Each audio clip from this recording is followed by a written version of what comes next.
You're strong. I know.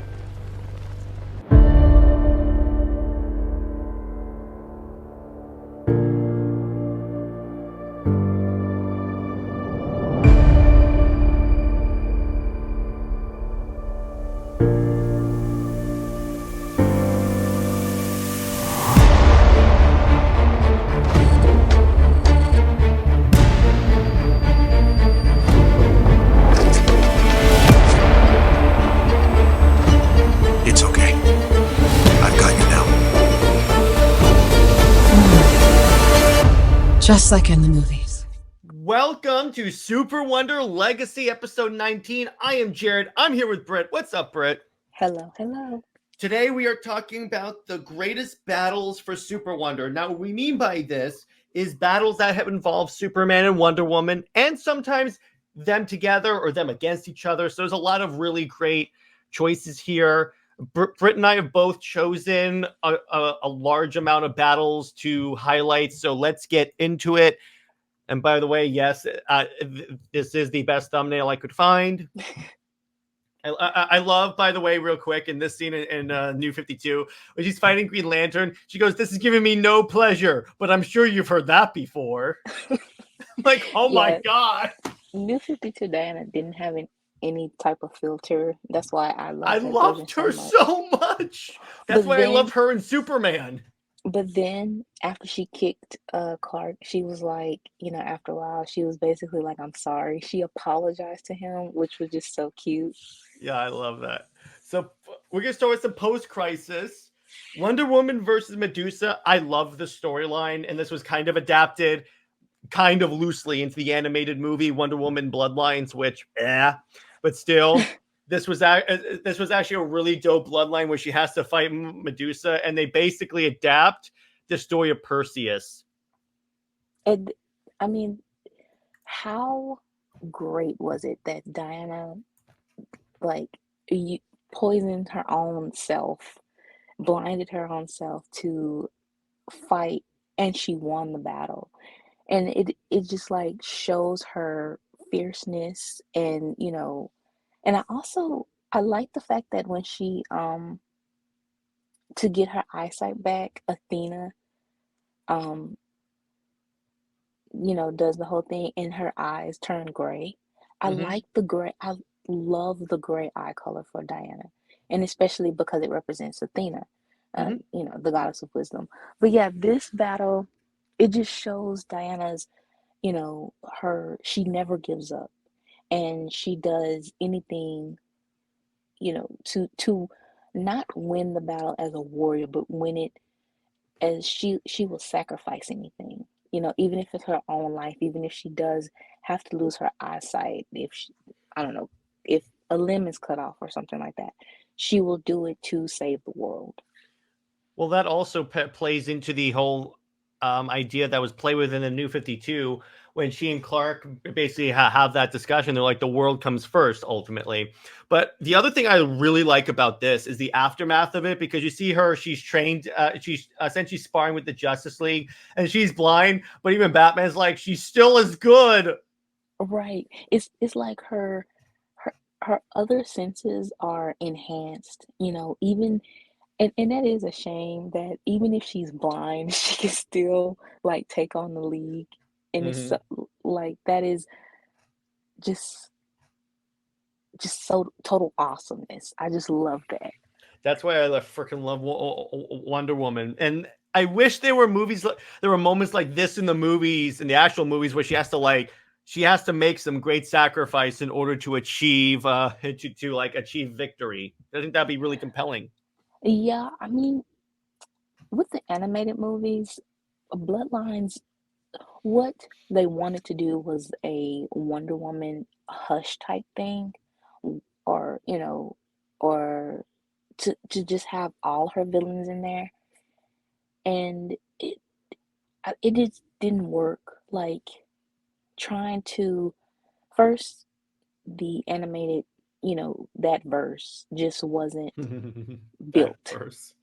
That, yeah, they obviously they started building with the New 52, but wanted post-crisis, so adapting post-crisis stories within New 52 didn't work because the movie was average, and then of Hmm. course they have to be a little petty and talk about, Oh boy. just like how they did with Death of Superman. They have to talk about it in that movie, which is, I mean, it was really petty, and it was for no reason because the Bloodlines, it actually failed. Like, I think the movie only made about 1 million and Hmm. something. And I know that isn't the budget like 2 million or 3 million? So Hmm. yeah, it got average ratings. It totally flopped. They were trying to capitalize really on the first Wonder Woman movie, even with her origin and the beginning of the movie. It was basically, the same as the 2017 movie. So But yeah, by the way, speaking of Death of Superman, you know what I did? All right. So you sent me that Screen Rant article about them talking about that's comic that was a prequel that was basically a tie into that movie, right? You know what I yeah. did? I wrote a tweet. I tagged the writer of that article and said, just for your own information, that was the tie-in for an animated movie that wasn't part of the New 52. th- Even with that tie-in and just the whole entire, I think it was like 9 issues, and that whole thing, just it was a 9 issue of revisionism. I mean, the whole thing just was completely different even from the movie itself. And so not only are you trying to, change what was within the previous movies, but also the movie that it's supposed to tie into, which and it felt so, even with his costume, like when the uh whoever was drawing it, his costume was like post crisis. He had the underwear or something like that. His um his cape was different. The collar was gone some of the times. So yeah, and the writer, I believe, was a post crisis writer that Mhm. doesn't like the relationship anyway. So there's bias there, and I think was also a part of the original creative team for Death of For Superman. Death, yes, yes. Yeah, Louise so Simonson. yeah, so I mean, it's a lot of bias there, and it's just the fact that you you know bend over backwards or leaping through hoops to be so petty to and um pretty much undermine what was being built. And then you want this to work, but you get mad when the fans react the way that they did. James Tucker, he was like, the only reason why they had the conversation, Diana and Lois, in the Reign of Superman movie, it was because he wanted like the fans to like Lois because he knew that people liked the relationship, but he didn't like it. It was like his Well, preference. here's So, the thing. In a service industry, particularly in the entertainment industry, you go by what the audience wants, not what you want. right. And it was the fact that you admitted to using Diana as a mouthpiece for her to, if she's accepting it as the character, so the fans have to accept it. And that's pretty much the same line of thinking that Tomasi did too, with Oh boy. the, if you prefer, New 52, well, post crisis Superman is who you supposed to, Oh, prefer. the coward Superman. That's what you want me to like. Yes, Right. I will continue to call him the coward Superman. But speaking Yeah. of Superman, as a matter of fact, and speaking of a little project that Britt and I are using, Sacrifice. All right. So I love this story. This story I like. The aftermath I don't like because of particularly Superman and Batman, the way they treat Wonder Woman. But go on, Britt. Okay. For most of Diana's, her battles when researching, a lot of her battles aren't just the physical fighting. It is also an emotional battle and um, a mental battle. And Hmm. especially because she's a strategist too when she's fighting. Hmm. So with this, you feel the emotions of, you know, these two that's supposed to be best friends, you know, fighting. One of them is off his rock, you know, being um, mind controlled. And the one thing I don't like is that Superman is like, his mind is so weak that any story, he can be mind controlled. Yeah, that is kind of odd because you think he's friends with like Jean Jones, who I'm sure he could say, "Hey, Jean, can you put like some blockers in my head so I'm not so easily like manipulated?" Because if there's one person that shouldn't be easy to mind control as a contingency, it's this guy. Yeah, I honestly I think that it's very like he just his emotions and his mind is so it's like they're trying to make him. I understand the human part of it, but when you try to make him human, it's kind of like they dumb him down, and his emotions are on his sleeve, and he's weak. With Diana, and the way even the New 52 pretty much put it was, with her, he can be strong minded.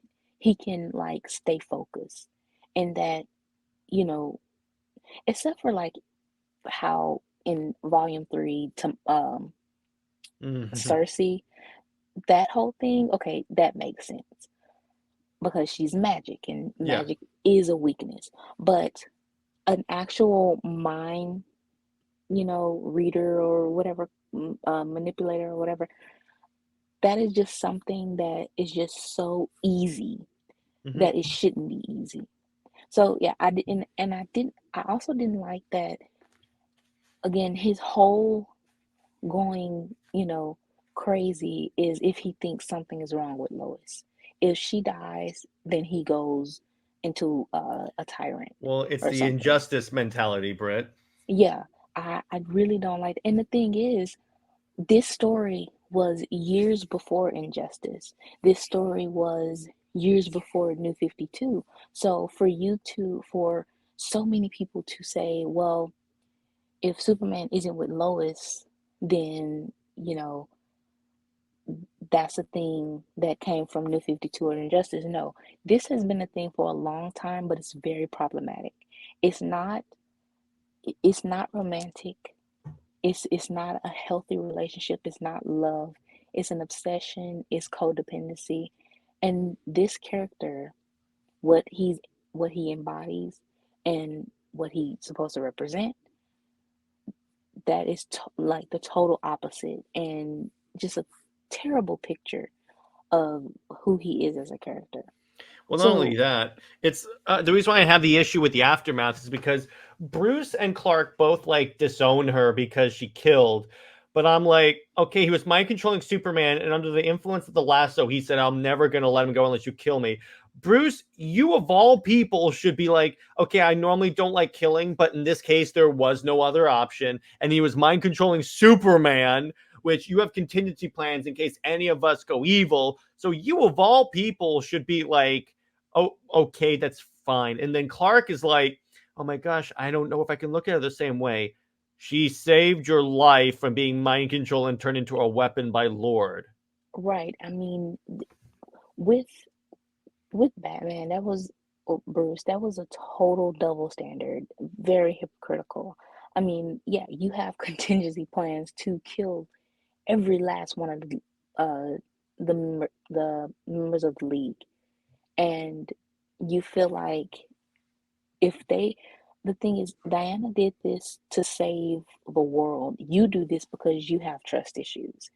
You know, um, Clark, he that's that's what I'm saying about his mind is so weak because she saved you from, you would have, if Lord would have gotten his way, he would have killed, and it would have been a massacre, massacre, you know, who could have stopped them?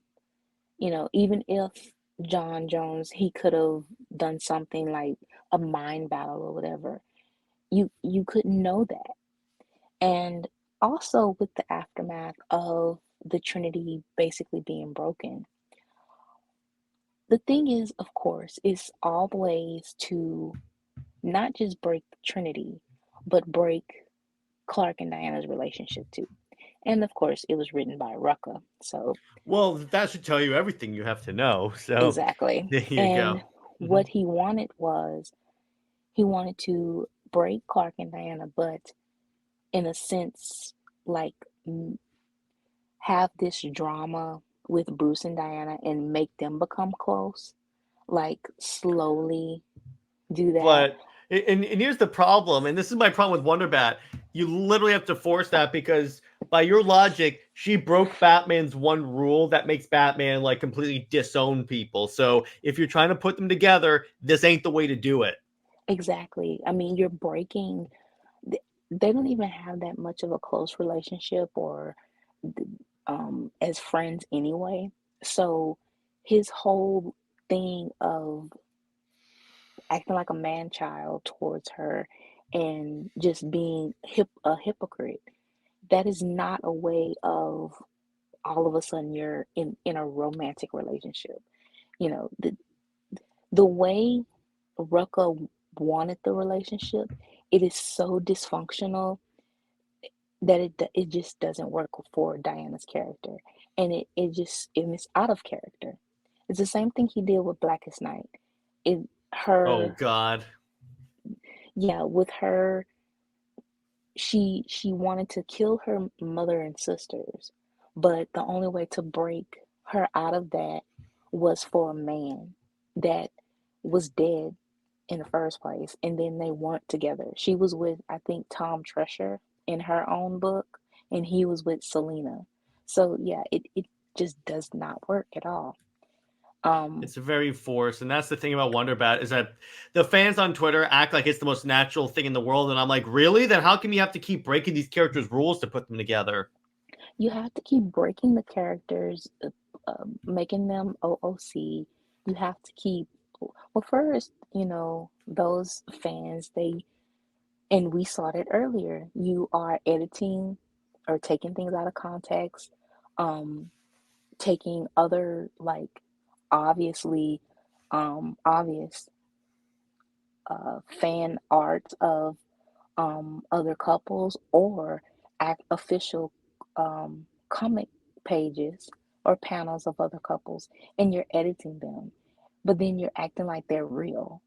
I Like, saw one. They took an image of of Batman and Talia and just put a tiara on Wonder Woman. I mean, a tiara on on Talia, Talia. And the thing about it is that they passed it off as actual art, but then I said, if it's actual art, how come her tiara only has one wing?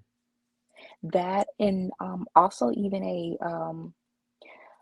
it was actually a whole Instagram page that took Tom King's Batman, yeah, Batman and Catwoman, that book, and his within his Batman run.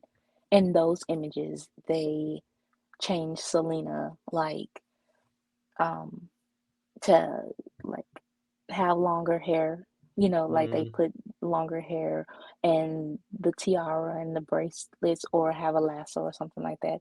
And you can definitely tell that it's edited. So I don't know why anybody would believe it that it's official. Um, yeah, I don't like that. You can make your own art, fan art, all day long. You can't edit it, you know, And don't pass it off like but it's don't actual art. exactly. Don't say that this is official. That is just so disrespectful to the actual artist, and it's just wrong to try to manipulate, other fans, and think that you are this. And that's the thing, that these people on the internet, on Twitter or whatever, they manipulate this idea that they are a big fandom and that DC should listen to them. But when it comes to actually supporting things, that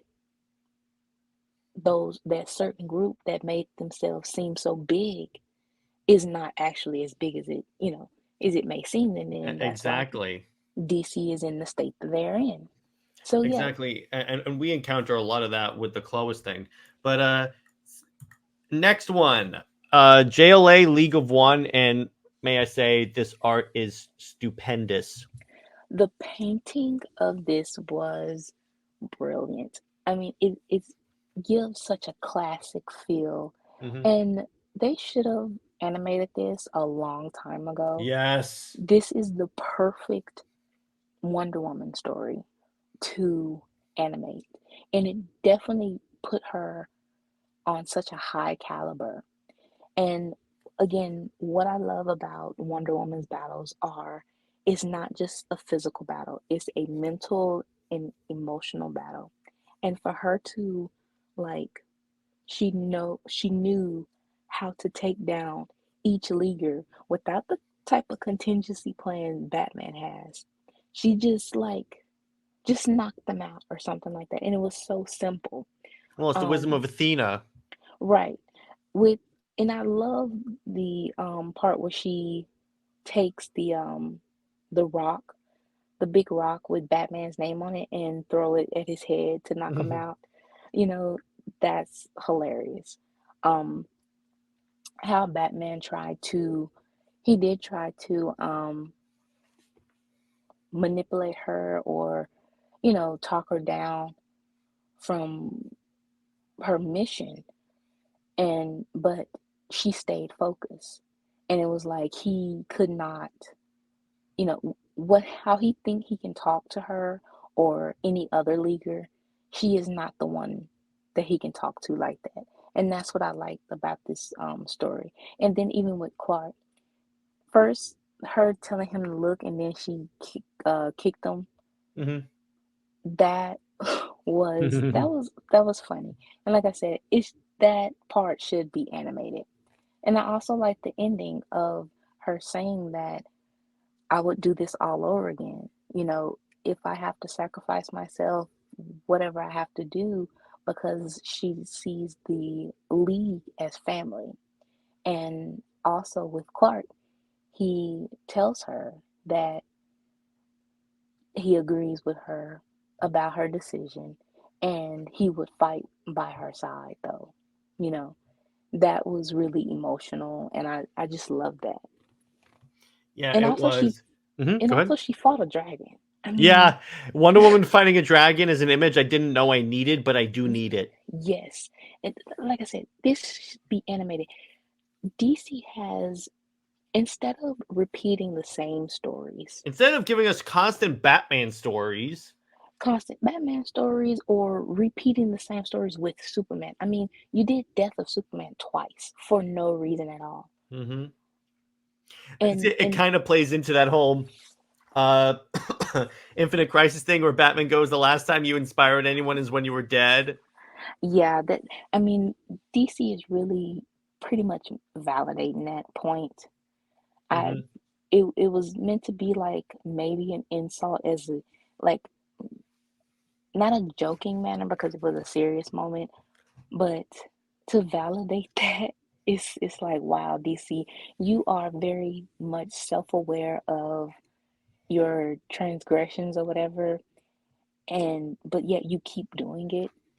So yeah, I honestly, DC has such a vast, you know, amount of stories that have so much that deserve so much more attention. And this is one of them, especially on Wonder Woman's side, because she doesn't have that many stories that stand out, um, or that so many people underestimate her character and the interesting part of her character. Mm-hmm. Yeah, 100%. Because that's the thing. This is her Tower of Babel. That's the really funny part, is that this is her. I have a plan to take out each member of these leagues, except it wasn't really Right. a plan per se. But yeah, it shows how, like, powerful in how like tactically savvy Wonder Woman is, and you don't get a lot of that in the movies. You're right. So next one, we have Superman and Wonder Woman of Earth 2 battling. Okay, so this one, I I was trying to look for pre-crisis battles, Mhm. and I didn't really see that many that were interesting. But this is one, especially with Clark versus Diana. And again, it's not just the physical battle, but it's also that they are they're trying to stop this atomic bomb weapon or whatever. Clark is kind of a government stooge. Um, I don't like that angle, What for his else is new? character. Yeah, I really don't like that angle because he's a refugee, he's an immigrant. Sure, he's from Kansas, from or but he's also from Krypton, and I think that so many writers forget that he's an alien first. Mhm. Regardless of anything else, he is still that. He's still a refugee. If anybody were to actually know his identity, he would have to be truthful and say that he's an alien. And then he will be looked at different. He um will be subjected to, the xenophobic slurs, or that kind of thing, um the whole racial injustice type stuff. Mhm. So as of now, though, with writers passing him off as just a regular American, he can, live every day, even as a lie, and that's okay.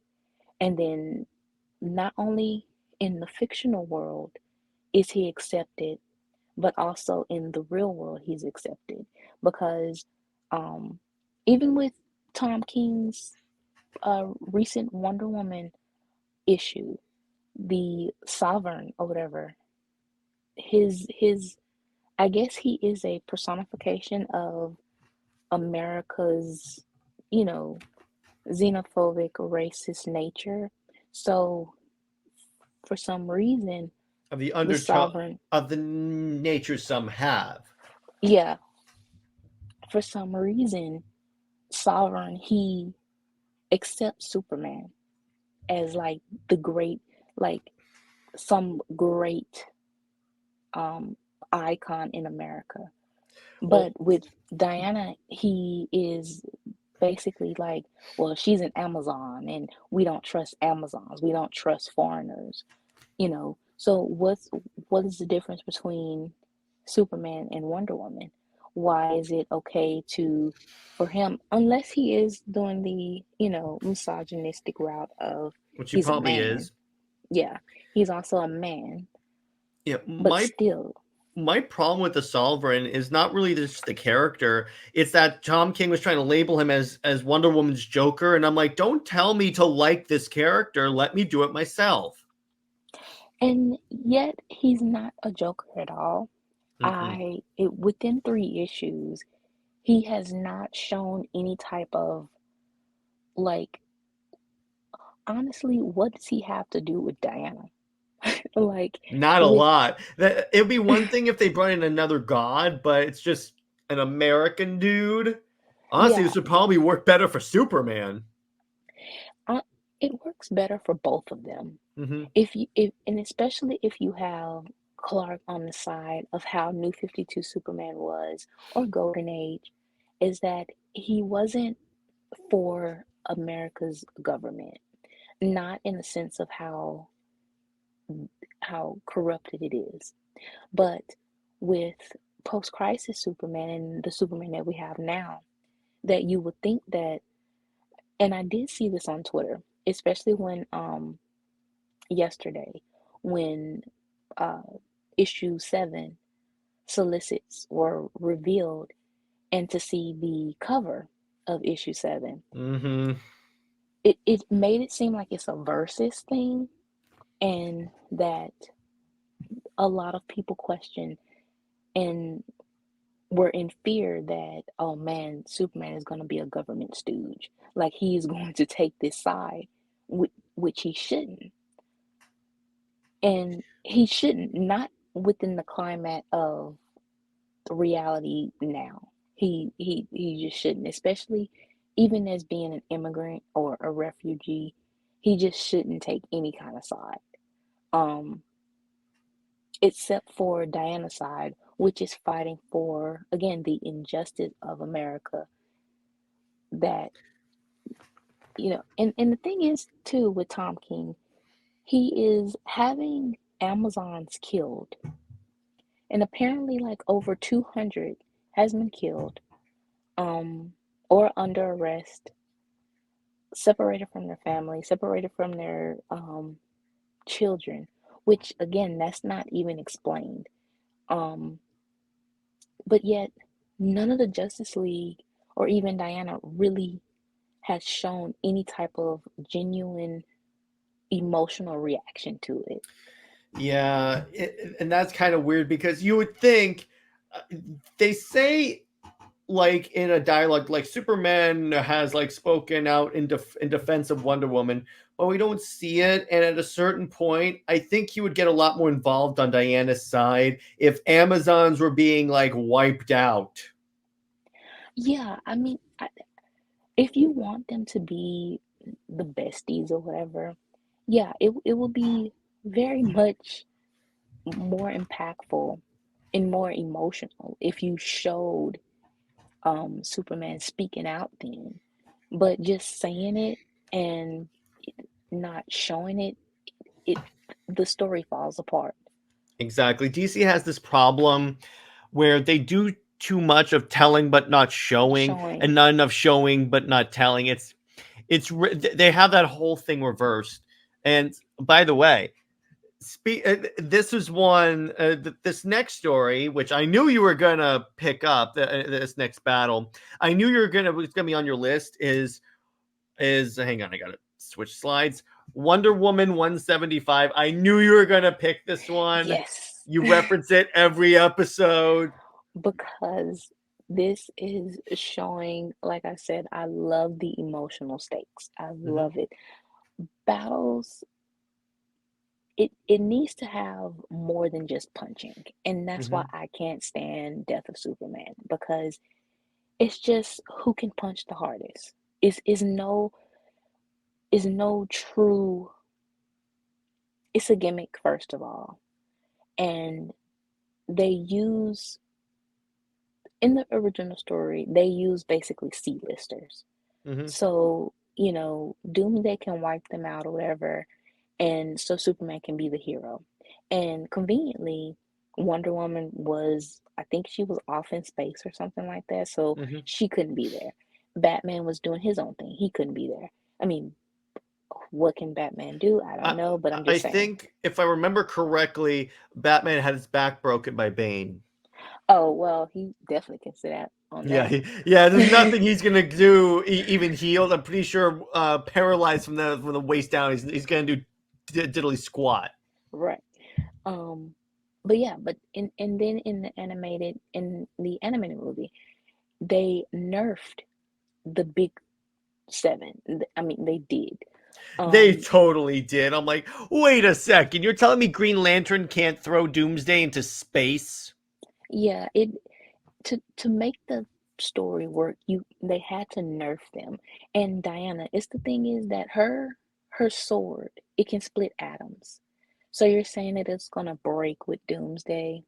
No. Yeah, that doesn't work. And again, it's and you're right. The problem with it is that Death of Superman, that opening part only works if it's the C and D listers, because the regular Justice Leaguers are gods. You basically have one Doomsday versus like 5 Supermen and 1 Superwoman. So I'm like, what do you? Yeah. It doesn't.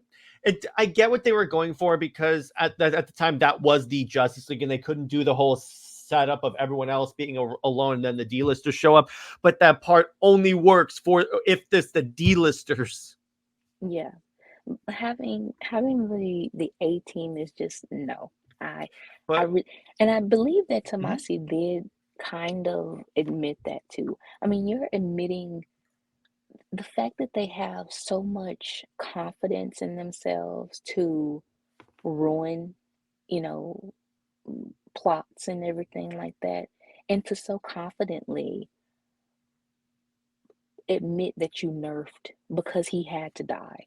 You mess up a relationship that was building for a Well, storyline, and you have no other reason to break it off but to, okay, because we're adapting this story that has nothing to do with the verse in the first place.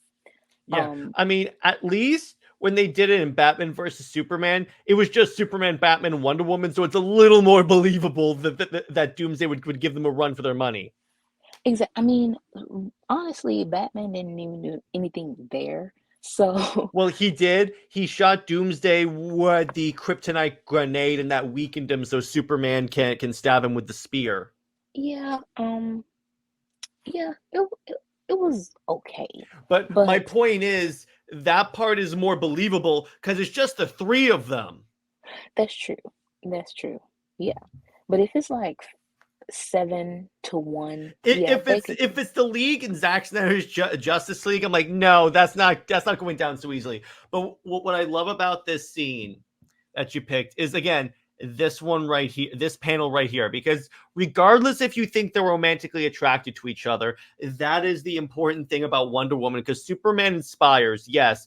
Wonder Woman inspires us to heal, essentially, if that kind of makes sense. Wonder Woman is for lack of a better term, the comforting mother of DC. Exactly. And the fact that Diana, she wraps him in the lasso, and she gives a speech telling him that sh she's like he's her best friend. She knows him as a man, you know, and and she knows his truth, that he is stronger to fight, Cersei's magic. And for him to, fall apart in her arms. And yeah, it was a double meaning. Not only was it a to show him as not the monster anymore, and how that probably traumatized him turning into Mm-hmm. the monster, but it also was the 9/11 response as Yeah. well. To have that double meaning and to show that a man can cry, even Superman can cry. And again, And it's that Phil Jimenez artwork as well, because what I always loved about Phil Jimenez is that, first off, you can tell he, by his own admission, is very inspired by George Perez, purely because of how much hair Diana has. yeah, But the other thing is, like, he draws destruction and emotion extremely well. right, right. And it looks so real. Like Yeah, it's the very, like, realistic. Yeah, yeah. exactly. Yeah, so this one, of course, this was basically my number one because of Hmm. the emotional message and impact that it has. I just, yeah, and the fact that he said in the documentary that he had to fight for this scene. I mean, why would you? And that was a battle itself too, Yeah, I you know. know. Technically, that's another battle. So for him to have to fight for this scene, and he obviously won. And I believe there's also another image. I don't know what it was for, a promotional image, but it's a it's a wraparound, I believe, or a gatefold. And um Clark is crying and had his head on Diana's shoulder. And I believe it was a reaction to um, Jonathan Kent's death when he had a Hmm. heart attack. I will have to look for that um, image. But yeah, I don't know if I think that image was after this. So it pretty much showed that this image had such an impact that Phil was able to redraw it for another, you Hey, know, I'm all for it. moment. And that Diana, of course, she is the one to console Clark. You don't really see that with Lois, like I've never actually seen any type of emotional scene like this before with her. Yeah. By the way, I just want to say this. Isn't it kind of funny? This whole Clark almost has Doomsday. This kind of makes me think when they did the Super Doomed arc, were they kind of inspired by this? Oh, it was definitely because Diana's speech Mm-hmm. is kind of similar to the one that she gives in Doomed. Mm-hmm. So yeah, I think that of course, they will try to sort of retread some storylines. That's what they do. But in the context of whether you read this one or you read The Doomed, you can see that relationship, you know, is Mm-hmm. so much of the same, and it's just so much emotion. And that's why I love it. Next one. Speaking of bait and switches, okay, Pain of the Gods, which I love, because it isn't actually no. I don't think this is the bait and switch one. Oh, No. no, it's not. No, it's not. That one comes later. I'm sorry. So JLA, Pain of Gods. Explain this one. Okay, so Diana is fighting this unknown villain. She's very formidable. I don't think she's named, but it's such a tough battle in the middle of the city, and Diana feels like she's about to die. And I think that Hippolyta is dead at this point too. Mm-hmm. So Diana is going through an emotional, roller coaster with that, and she looks for comfort. I think Jon Stewart and I don't think that's Barry. I think that's Wally. Mm-hmm. Um, they are doing their own thing, and they say, "Oh, it looks like you had a rough day." Diana wants to talk about it, but they're like, "Well, they're doing their own thing, so she can't talk to them." Then with John Jones, he sees her in a conference room sitting by herself, and he says, "Do you need, emotional support?" And she perks up a little bit and like, yeah, so she's trying to tell him, and he just says, "Well, Superman is with the boy at the park, so why don't you go talk to him?" So it's like, well, with that part, I would say that of course the only person that Diana can really talk to and show her emotion and vulnerability is with Clark. And with him also saying that he would, if she were to have died in the battle, that he would turn back time, which of course Re- is it's a reference to the Reeves movies, and we stole it. it's of course Diana rejects that notion because it's kind Mm-hmm. of like, you know, first I guess she's teasing of saying you're not that powerful, but of course he'll be powerful like that for her.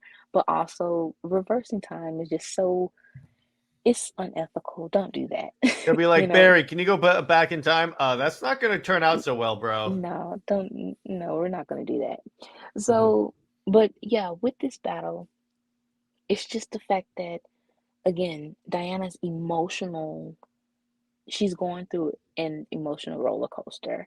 And that's the whole theme within her battles. It's so much emotion. It's not just her fighting like a thirsty warrior. And I don't like it when so many people, um, well, it's just Twitter, X or whatever, It's that just they Twitter. yeah, that they think that she's a bloodthirsty warrior. Even with Kingdom Come, the same thing. She's in she's in an emotional state. She is frustrated. She has no other options. So of course she's going to fight. But Even in the Snyder cut, they were upset that like, why is she smiling when she fights Steppenwolf? I'm like, that's because Superman just came back to life. right.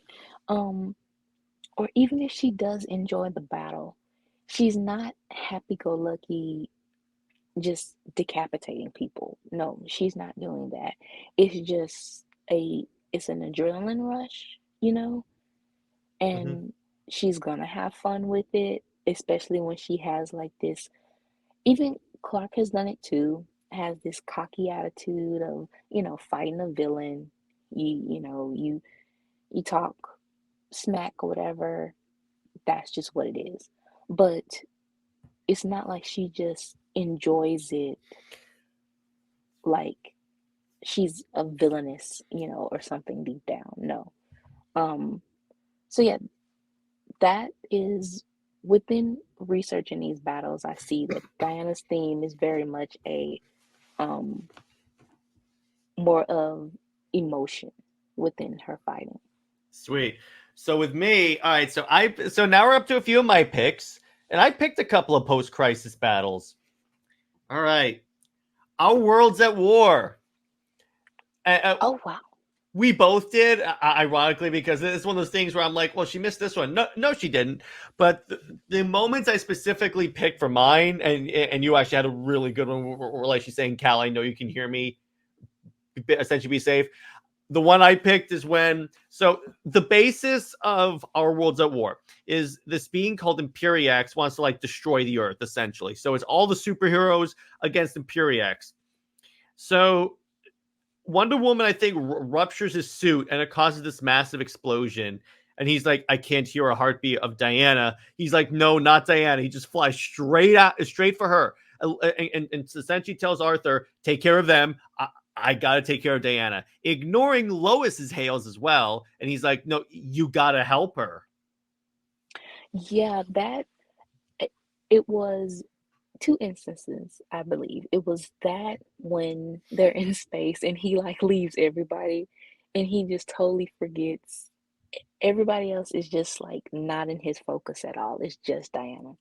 And when he takes her to Hippolyta and they have that moment where he's like, you have to help her because she's my best friend. And Hippolyta is like, well, she's my daughter. It's like they're having like this, she like she's with me, type battle of caring for her. Mm-hmm. And then you have this where you also see um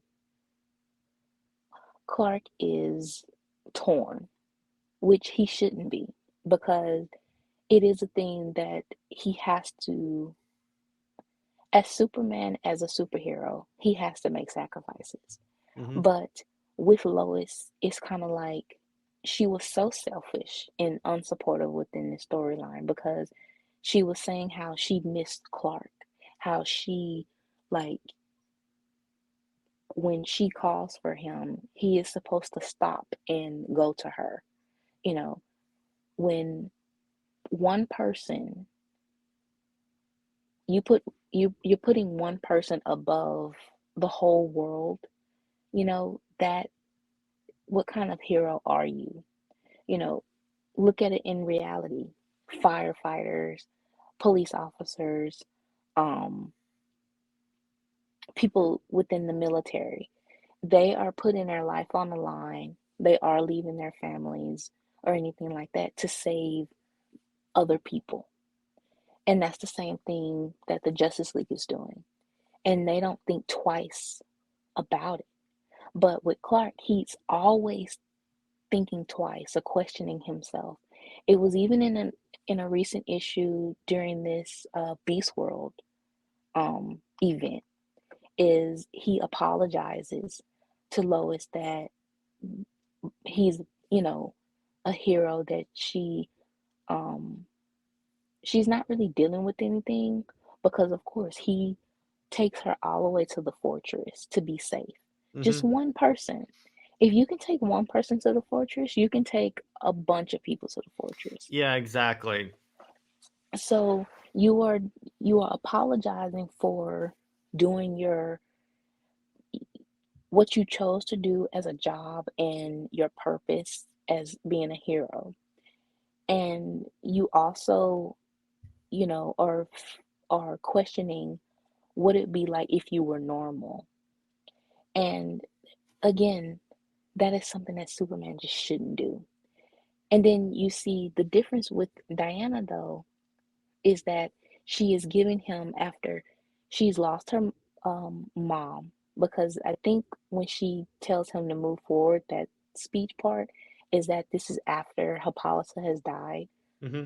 So even Diana, even though she's scarred up, even though she lost her mom, she mourned, for that time, and then she gets right back into the battle. She's like, we have to be strong now. I Yeah, love that. yeah. So So that's why I'm really glad we had some overlap onto that story. right. And like I said, for this story, it really shows the dynamics, and it really shows that, yeah, that relationship with Lois and Clark is just not good, no matter how much they try to push it. And like you said, it's a lot of telling but not showing. And this this just showed the many problems of Superman, of how he's of where his why people question him as a hero, or they don't find him interesting. Because like I said, a hero does not question his um his priorities, his duty. And that again is Particularly in the why, field.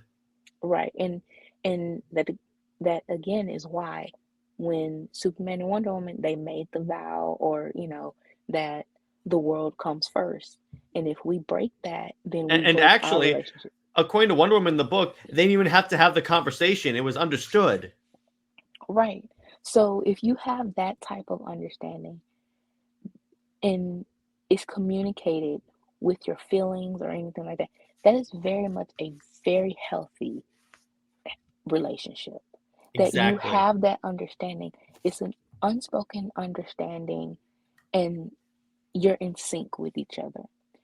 Exactly. And that's one of the reasons why I really enjoy this. So the next battle that I picked is from Superman for Tomorrow, because there are a couple of reasons for this. So the basic idea is that Superman has to solve a mystery of like a large number of people, including Lois, have been taken, they just vanished. They just vanished. So he has to, like, I think it's like use a device that appears to be a bomb. He has to use a device to go after them. Wonder Woman shows up and he goes, "Hey, listen, you don't know what's going to happen. Don't detonate the bomb." But what's good? And so they battle, but during the battle, the bomb is going to go off. So he goes, "I need you to trust me, Diana. Take this, take the father that I brought with me, and get him out of there. I need you to please trust me." And she does, and then there you go. Wow. I really didn't know the context of For Tomorrow. Mm-hmm. I like the art, Well, it's and Jim Lee. What's not to like yeah, about Jim Lee's art? right. And well, the images, with Lois, she looked like Diana. She looks like Diana. In fact, a lot of our people have rewritten that. But the thing about this is that, yeah, it deals with like this has been bashed by the Superman fandom, partly because it shows Superman as kind of a depressed guy, because he's like trying, he's like asked, he basically it's kind of like the whole "must there be a Superman" line. It's like, because at least the way I interpreted it, he thought he failed Metropolis and Lois, and even the Justice League even confronts him, because he like invades foreign countries trying to like find whoever was behind this. And then even Batman's like, "Dude, you're scaring people right about now. You gotta cool it." And then Superman's like, "Well, no, and none of you could realistically stop me in this scenario." And then they send Wonder Woman, because these gods, I believe, like one of these oracles show up and go, "He can't detonate that bomb." So really what's interesting about it is that it seems like Diana goes against her own beliefs because she trusts Clark. You see, now that's the thing, though. That goes, it's kind of going, teetering over the line of injustice. And Teetering, but it doesn't go that way, because because realistically injustice wouldn't happen. He's still Superman. yeah, but again, I just don't like that his motivation for, and especially saying that you're invading foreign countries, and then you have that "I'm powerful, you can't stop me" mentality. Yeah, you don't go that far, but you're still teetering. And again, your motivation is lowest. It's Well, just the a no for motivation, me. in his defense, the reason he's invading foreign countries is that there are a bunch of they're trying to create super soldiers and stuff, and it's like they're using like an alien that apparently knows what happened. So he kind of has a reason, but I see what you're saying. It does kind of teeter on injustice, but it's like a more tolerable version of injustice. Yeah, like if you're going to have Superman just go a little bonkers, just a little bit, Mm-hmm. please let it be because of other people, of like the whole world, Mm-hmm. not just Lois. Like, come on now, Exactly. But the reason why I like this is because of it shows the trust that Clark and Diana have in each other. Because again, she basically she stops everything because she trusts him. Yeah, I do like that even, and that's another thing is that Diana, she trusts Clark even if he is somewhat wrong. Like, Mm-hmm. if if there's a slim chance that he's wrong, she still takes his side for some reason because she has that much faith in him that he will do the right thing. Because Maybe she'll at it's least blind go. faith. He has a reason for doing what he's doing. Yeah, but then we need some balance there Mm-hmm. for Clark to trust her, and that is a lash on sacrifice, you know, because it's no balance. Diana, Yeah. Mm-hmm. yeah, Diana trusts Clark, but Clark clearly at some points does not trust her. And it's kind of like, even with them being best friends, is more so on her side than his. And of course, we already know why, because of the status quo and, Mm-hmm. having them as best friends won't really click with that. But somewhere, or somehow, DC has to find some type of compromise with that. That they need a story of showing, you know, that he trusts her. And yeah, redo sacrifice or something like that. I don't know. Mm-hmm. But just something like that to balance it out. Because yeah, a lot of times, a lot of these emotional moments, especially within the Justice League, of Diana being like the comforting one, uh, um, the wise one, you know.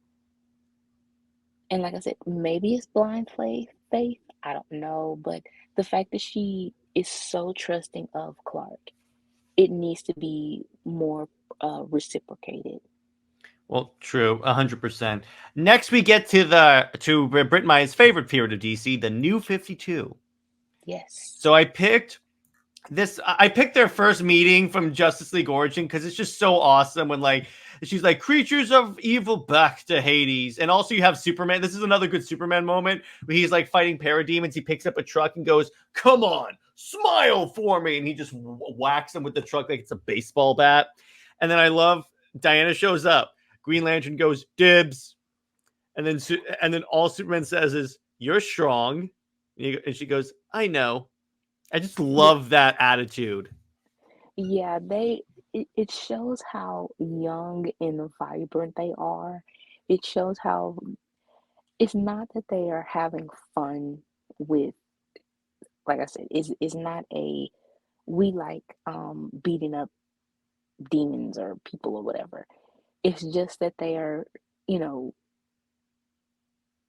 doing their jobs and having fun with it. And then yeah, flirting on the battlefield like a nanosecond after you meet is just so And how about Clark cute. knowing instinctively kind of like what you would consider a flirting? You're strong. Yeah, that even in the animated when they were um I I really like the animated one too. It's on Yeah. on par. is that she's upside down and he's like, so they're staring at each other. And they just have a stare. The one, and then this is where I start to hate the Tomasi run, because in this first issue he kind of adds tension in this moment, and I'm like, why do you got to do that? I mean, really, like it was already that it was fun. It was just fun them fighting. Why do you have to make them antagonistic? Like that was not how they met. If we've seen it 3 times. We saw it in this original issue of was that Justice League 3? Yes, it was 3. Yes. We saw it in the animated movie. And well, this is after Tomasi, way after, in the flashbacks of issue of Superman and Wonder Woman 31, Mm-hmm. I think. Those unpublished, published issues, even in that um flashback, it was fun, flirty, you know. Um so when they had the whole montage of everyone knowing that they were together with the kiss, And then even Green Lantern goes, "The man's got no respect for dibs." exactly, it was fun. And then here you go, you have Tomasi trying to make conflict because he's saying no conflict, no story. No, you hypocrite. You didn't read the book. That's what you didn't do. But Exactly. But but yeah, yeah, go ahead. I love this whole scene of just the whole meeting was fun.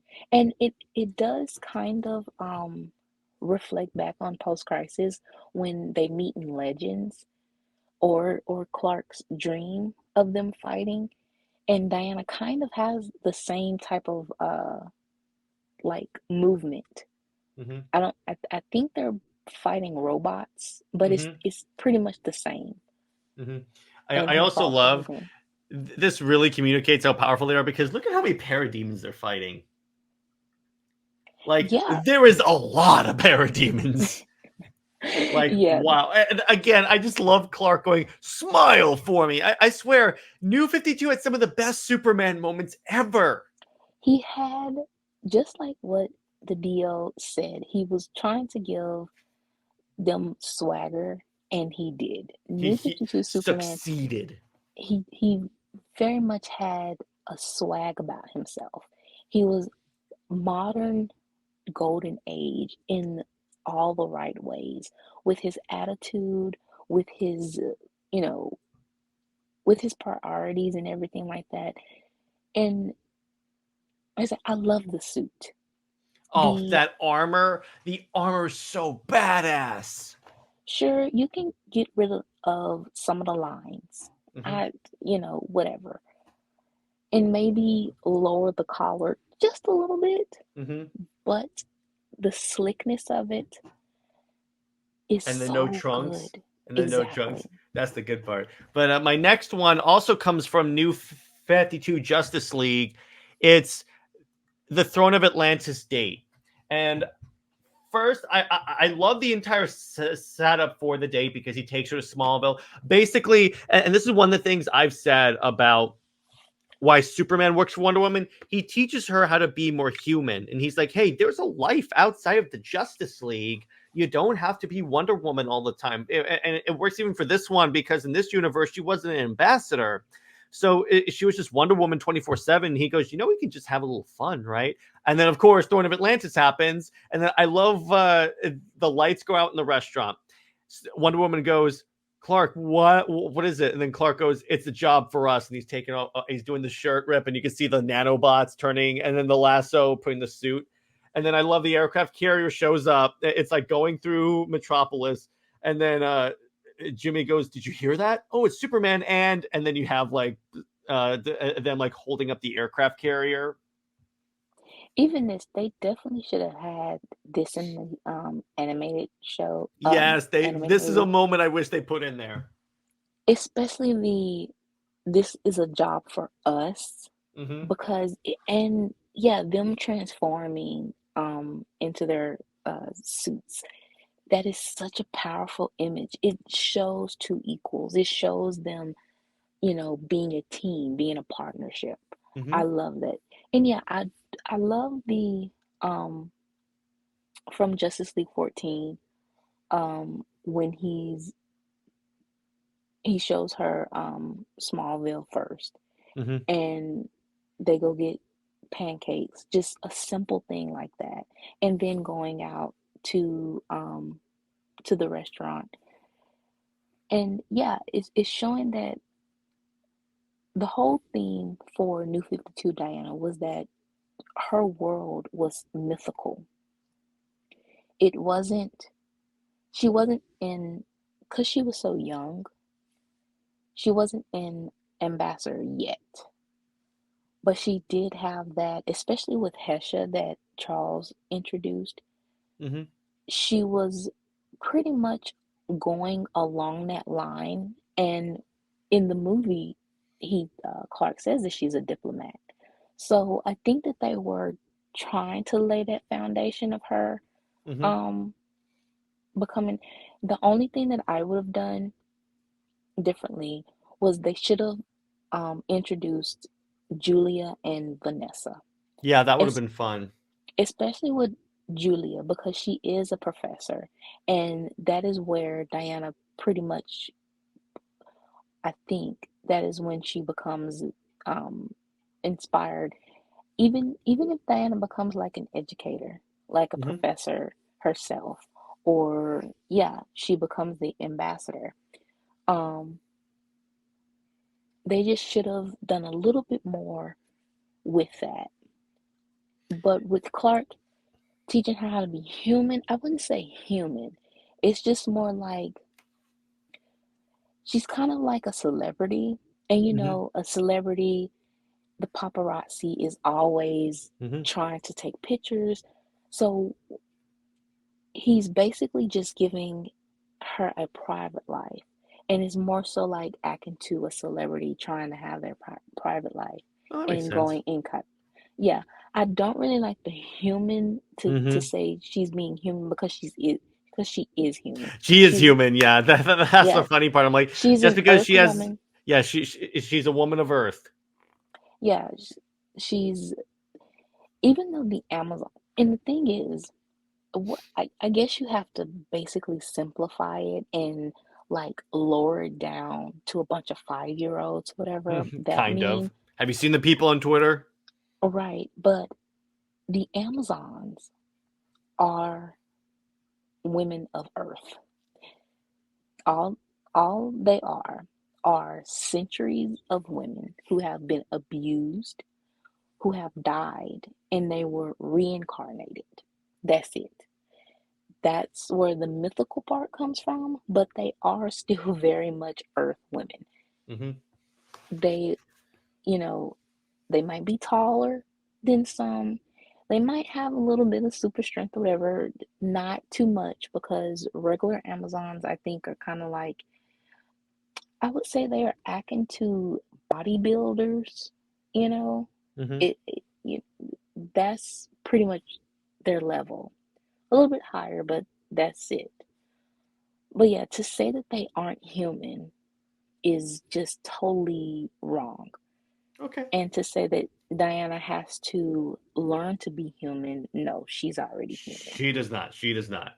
So, the, so yeah, the Throne of Atlantis. I love this story. It's one of my favorites. It's also one of the best DC animated movies.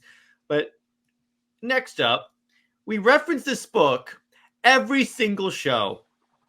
Charles Soule's Superman and Wonder Woman, and Yes. first the moment where they beat the gods, and then Clark is shot with sunlight, and then he goes to Apollo. You don't know that much about me, do you? I just freaking love that moment of attitude, and they just punches him through a volcano, and you see like the shot of like the volcano, and then there's like a body flying Body. up, and Right. then with this, I love where it's there's they get suits of armor to fight Feyor and Zod, and then it has the ability where like they can absorb all the blows, and then they can redirect that force out. And the way they activate it is they hold hands. Yes. That that is so cute. Those little details are just really cute, and it shows their partnership. Um, Diana, like taking on Zod and Fear right like on her own, that really showed just her. Zod and Fear is already like Kryptonian military. And honestly, like I said, I think two shows ago or so, they really need to show Krypton Hmm. and just, well, within New 52, this the flashbacks for Superman, they did kind of show the military, but Hmm. not too much in depth. So I would really, really like that to show their fighting style and to show, you know, just how it would be a very interesting, idea to have, you know, the Amazons versus Kryptonians. I don't know. I just really like that That would be super. And we idea. actually kind of got that in a storyline that you picked, and more on Yeah, that shortly later. we will. Um, but yeah, something like that. But for her to like take her sword and Absorb the heat vision and press it on someone's face. That is the most hardcore thing I have ever seen. I mean, that was so, when I first saw that, I was so like, oh my God, like this And is then she so good. knees Zod in the face. Yes. She like honestly, we should have saw we sh um her training Clark, because I know that she would have had him like just the best of the best fighter Hmm. against Zod. But yes, for Diana to take them down like that and humiliate them, it was just such epicness. And for anybody who questioned Clark and Diana's relationship and to think that she would be like, you know, if she would to be overshadowed, this scene showed no. She took, Charles made sure to show Diana's strength, and he was not afraid to do that, Well, not only unlike that, Tomasi. well, yeah. Well, not only that, he had her learn Kryptonian. Yes. I'm like, And of she's course. basically talking like, to say he's mine in Kryptonian. Yeah, that's just the icing on the cake. The next Um, one. Oh, I'm sorry. Go ahead. oh, I was just gonna say that there was actually a cover that Tony Daniel, I think it was for issue 5, um, but the reveal was that Clark, it looked like Clark versus Zod. He was fighting Zod, and Diana was down on, they were in the fortress, Hmm. and Diana was down, and she was laying there. But of course, it's a bait, Hmm. a bait cover. She's not really down. And I remember like when it was revealed, it wasn't used, or I think it was part of it used, but it wasn't the part where she was unconscious. And the antis just loved using that for a while. Was Hmm. like, oh, she's a damsel in distress and everything like that. And then you turn around and have this issue of seeing her fighting Her and saving telling, Superman. no, he's the manzel. So it Yeah. was nothing but a bait and switch. Damsel. I love when you do that. That's so good. It was nothing but a bait and switch, one of those baiting covers that inside the book, it was her, fighting to save him. And like I said, Charles, he really showed everyone who had these type of expectations, or that this book would fail, or that this book would be problematic. He really showed them otherwise. Like I said, unlike Tomasi, who was afraid and intimidated and, whatever. Was. But Yeah. anyway, the next one, Volume 2. So what I love about this one, harkening back to the world comes first part. So Superman is turning into Doomsday, and so he's moving towards civilians, and Wonder Woman has to stop him. And she goes, "Look, don't become another monster. Please don't make me do this." Because in other words, she's like, "I will kill you if I have to. Please do not make me do this." And it shows that, like, again, back to like earlier in volume 2 of this, but as we mentioned earlier in this episode, it's essentially like the world comes first no matter what the sacrifice, pun intended. Right. And Jack Herbert's art, Mm-hmm. I love his art. Especially You can when, see the desperation in her face. yes, he draws when he did issue 12, and that was very beautiful. I love their reunion in the Wembley Stadium. Yeah. Um but he also have done commissions, and he channels Alex Ross. Mm-hmm. And he also did a commission of kind of re-imaging Linda Carter with her kids, and That's what that came from? yes, his art is just phenomenal for Clark and Diana. So for those of you that don't know, so he did a commission that or like an art piece that was Linda Carter's Wonder Woman, but it's like if she had Superman's kids.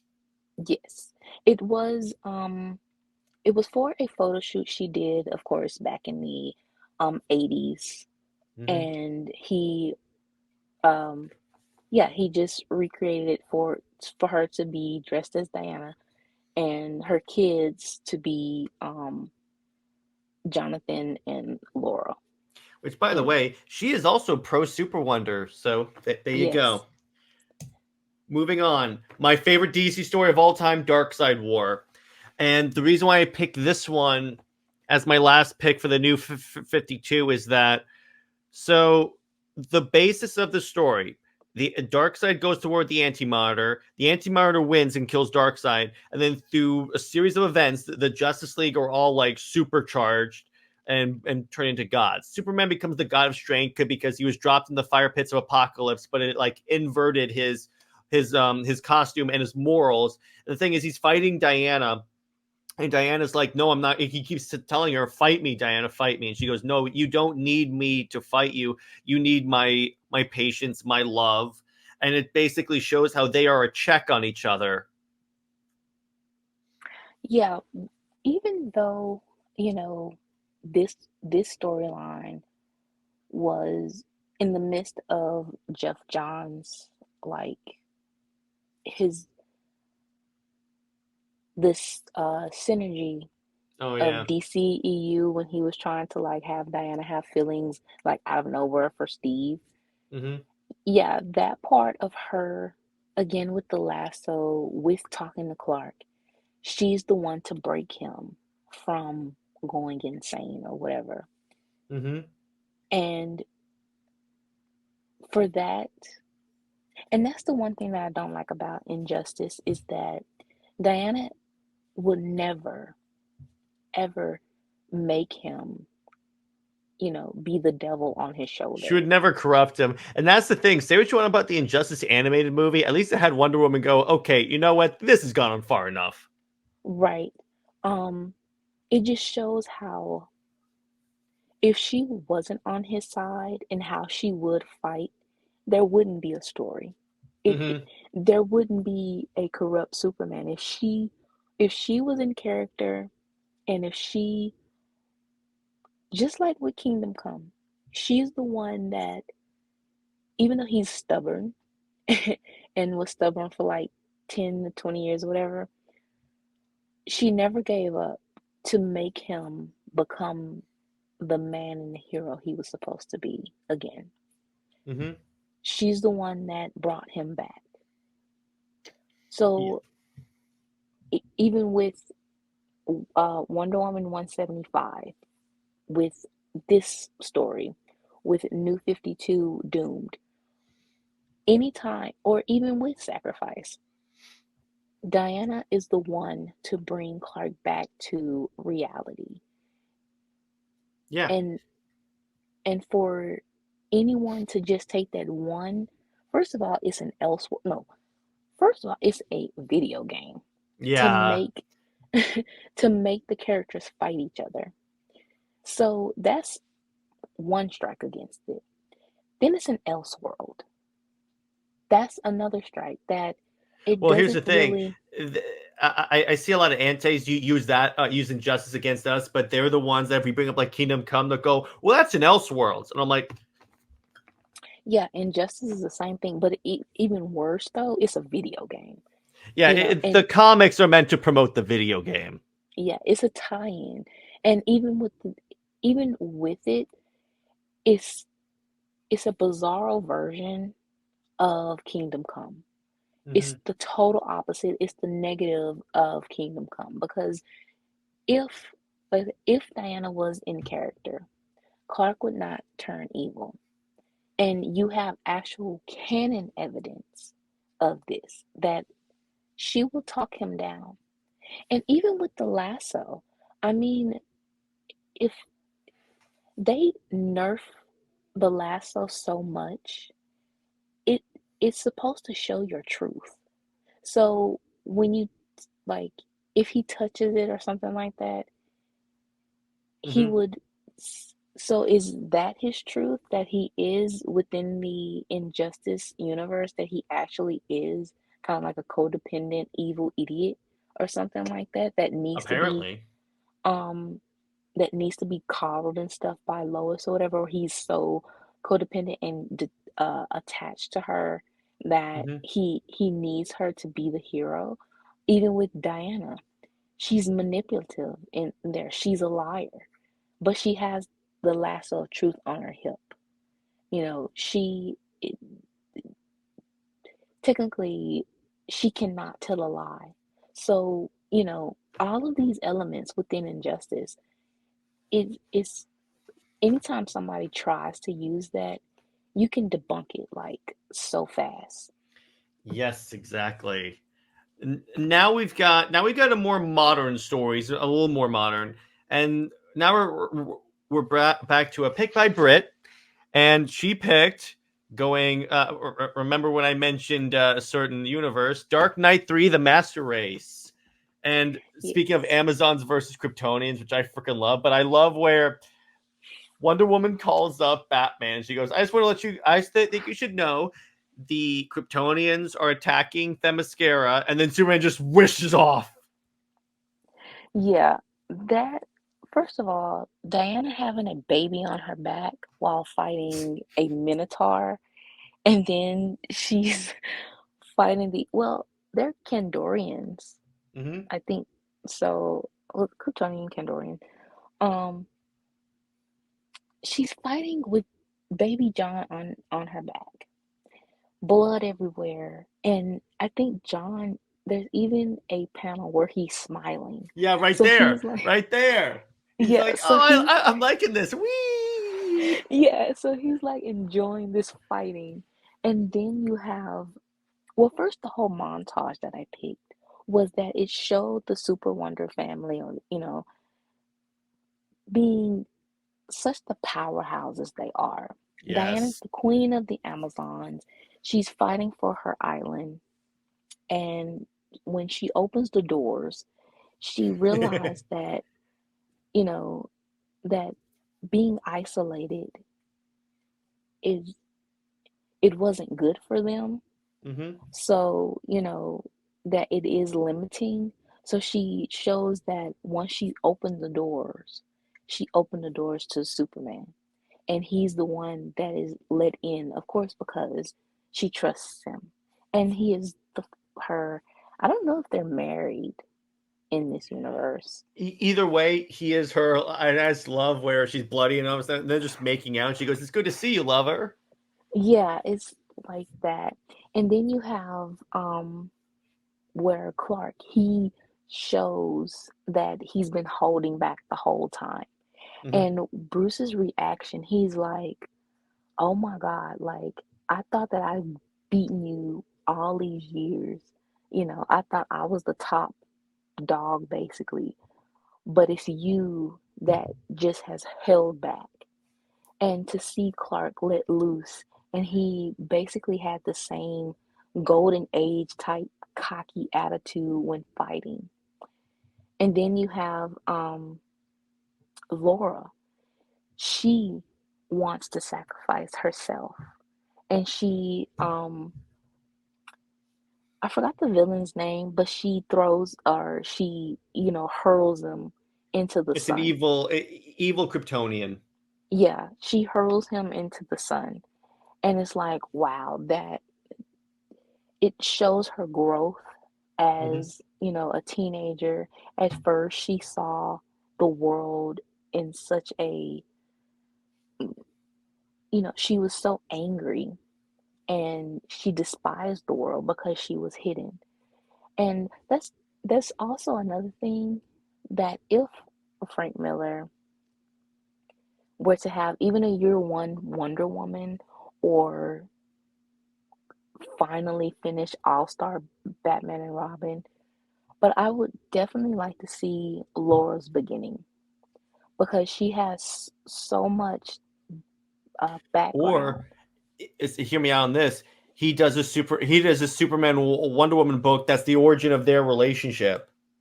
Yes, yes, definitely. I would definitely love that. Just the whole, um, and I think that Raphael Grompa, he said that they have plans, and one of the characters he does want to write is Superman. So I'm actually hoping that if it's not in the universe where he's doing his Batman book, Hmm. which is an Which is Earth, great, by the way. yes, it is. I believe it's Earth 45. Hmm. So I don't know if he is the originator of that Earth now, Hmm. so he can expand it to be like Millerverse, so it's now like the Grandpa verse or something. Hmm. But yeah, I would honestly love his take on Superman, to see his take on Superman and Wonder Woman. Yeah, 100%. Because that's the thing. Because whether or not you believe that like it's a Batman's perspective and All Star Batman and Robin with like them acting out of character, I would like to see how they go from like hating each other to being madly in love. Well, that is what year one was, which, okay, Although I want to see it done well, because I don't think it was done well there. Because it was like, okay, we just met 5 minutes ago, actually 5 minutes ago, and kiss me, so I have something to remember you by, you Adonis. And I'm like, you just met the dude. well, in one of Frank Miller's interviews, he did say that it was kind of like that issue three, or I think it was supposed to be more than three issues actually. Mm-hmm. And it was supposed to show the development of their relationship. Okay. And even to the point of like they were supposed to, do some little extra too. Mm-hmm. I think I know what you're So, talking about. yeah. So, yeah, I guess whatever happened, they reduced it, editorial, whatever, Of and course. you just have that. But and also it's the way it ended was very open-ended. It was kind of like come back to me, and he said that he'll come back to his queen or whatever. So yeah, you're missing a bunch of pages. Yeah, I could tell that, and I'm like, okay. Unless Wonder Woman just appears out of nowhere in that book, so I'm like, yeah, there probably was that was supposed to be issue three. It was supposed to be issue three was like him first actually first meeting Wonder Woman, and falling in love with her. So you can kind of Yeah, tell that. But speaking of the definitely. Frank Millerverse, we also have the Golden Child story,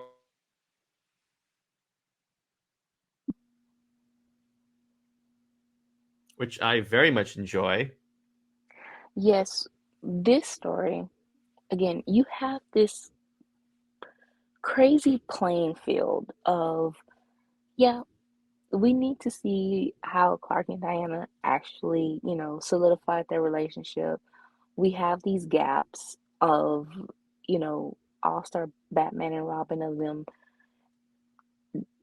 It's like this aggressiveness, and but you know that they like each other or love each other, whatever. Hmm. And then all of a sudden you have um Dark Knight um strikes again. Yeah, So within that you have, I think All Star came out in what, 2001, right? And somewhere in then there. Strikes Again was 2002.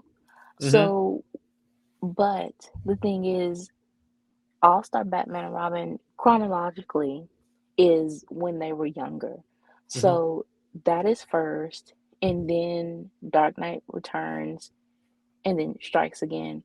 Hmm. So, but within that time, Diana, had Laura. So, how did you go from All Star Batman and Robin, Clark and Diana, you know, to having Laura? She's 17, 16, um, within Strikes. So that means that even within Dark Knight Returns, she was pregnant or whatever and had her. Um, and then you have baby Jonathan, and it's just the fact that he is a 3-year old, Hmm. and he reminds me of an anime character. It's Psyche, where he has all psychic powers, where he can, telepathy, uh, he can, trans form anything. He can just do all these type of uh, Hmm. unique things with his powers, and that's the same thing Jonathan can do. And he's called a baby Buddha, and it's and that he is intelligent. He can speak, at 3 years old and talk like he's like 30. Um, that he has nuclear vision. It's not just heat vision; it's nuclear. Nuclear vision. I know. I'm like, oh God. And just being that tiny, the way he's drawn is so tiny and so cute. Like,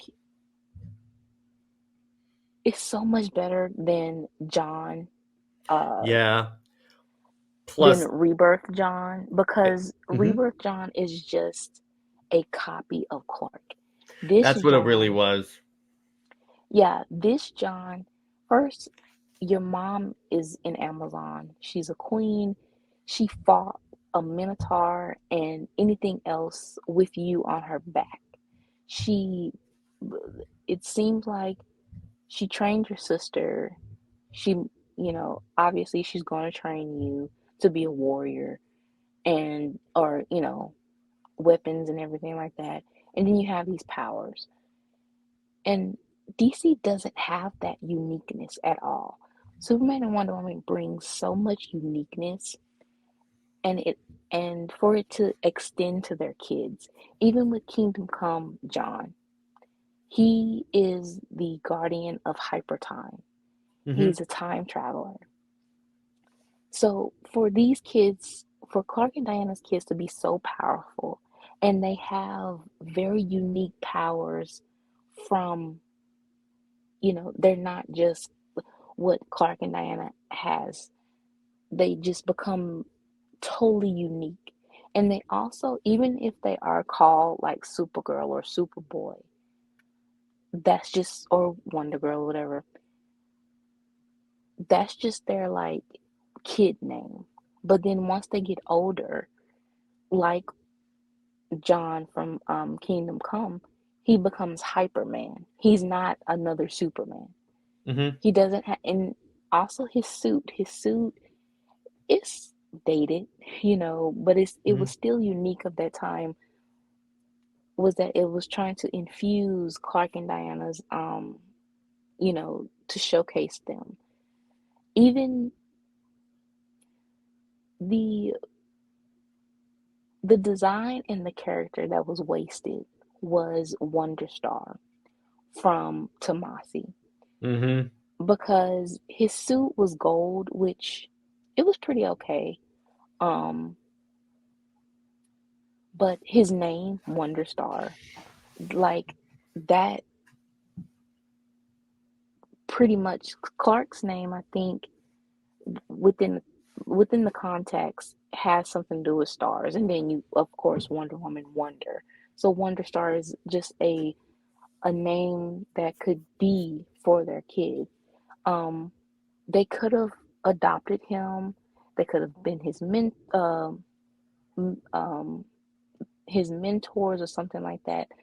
But yet it was a wasted opportunity for that character.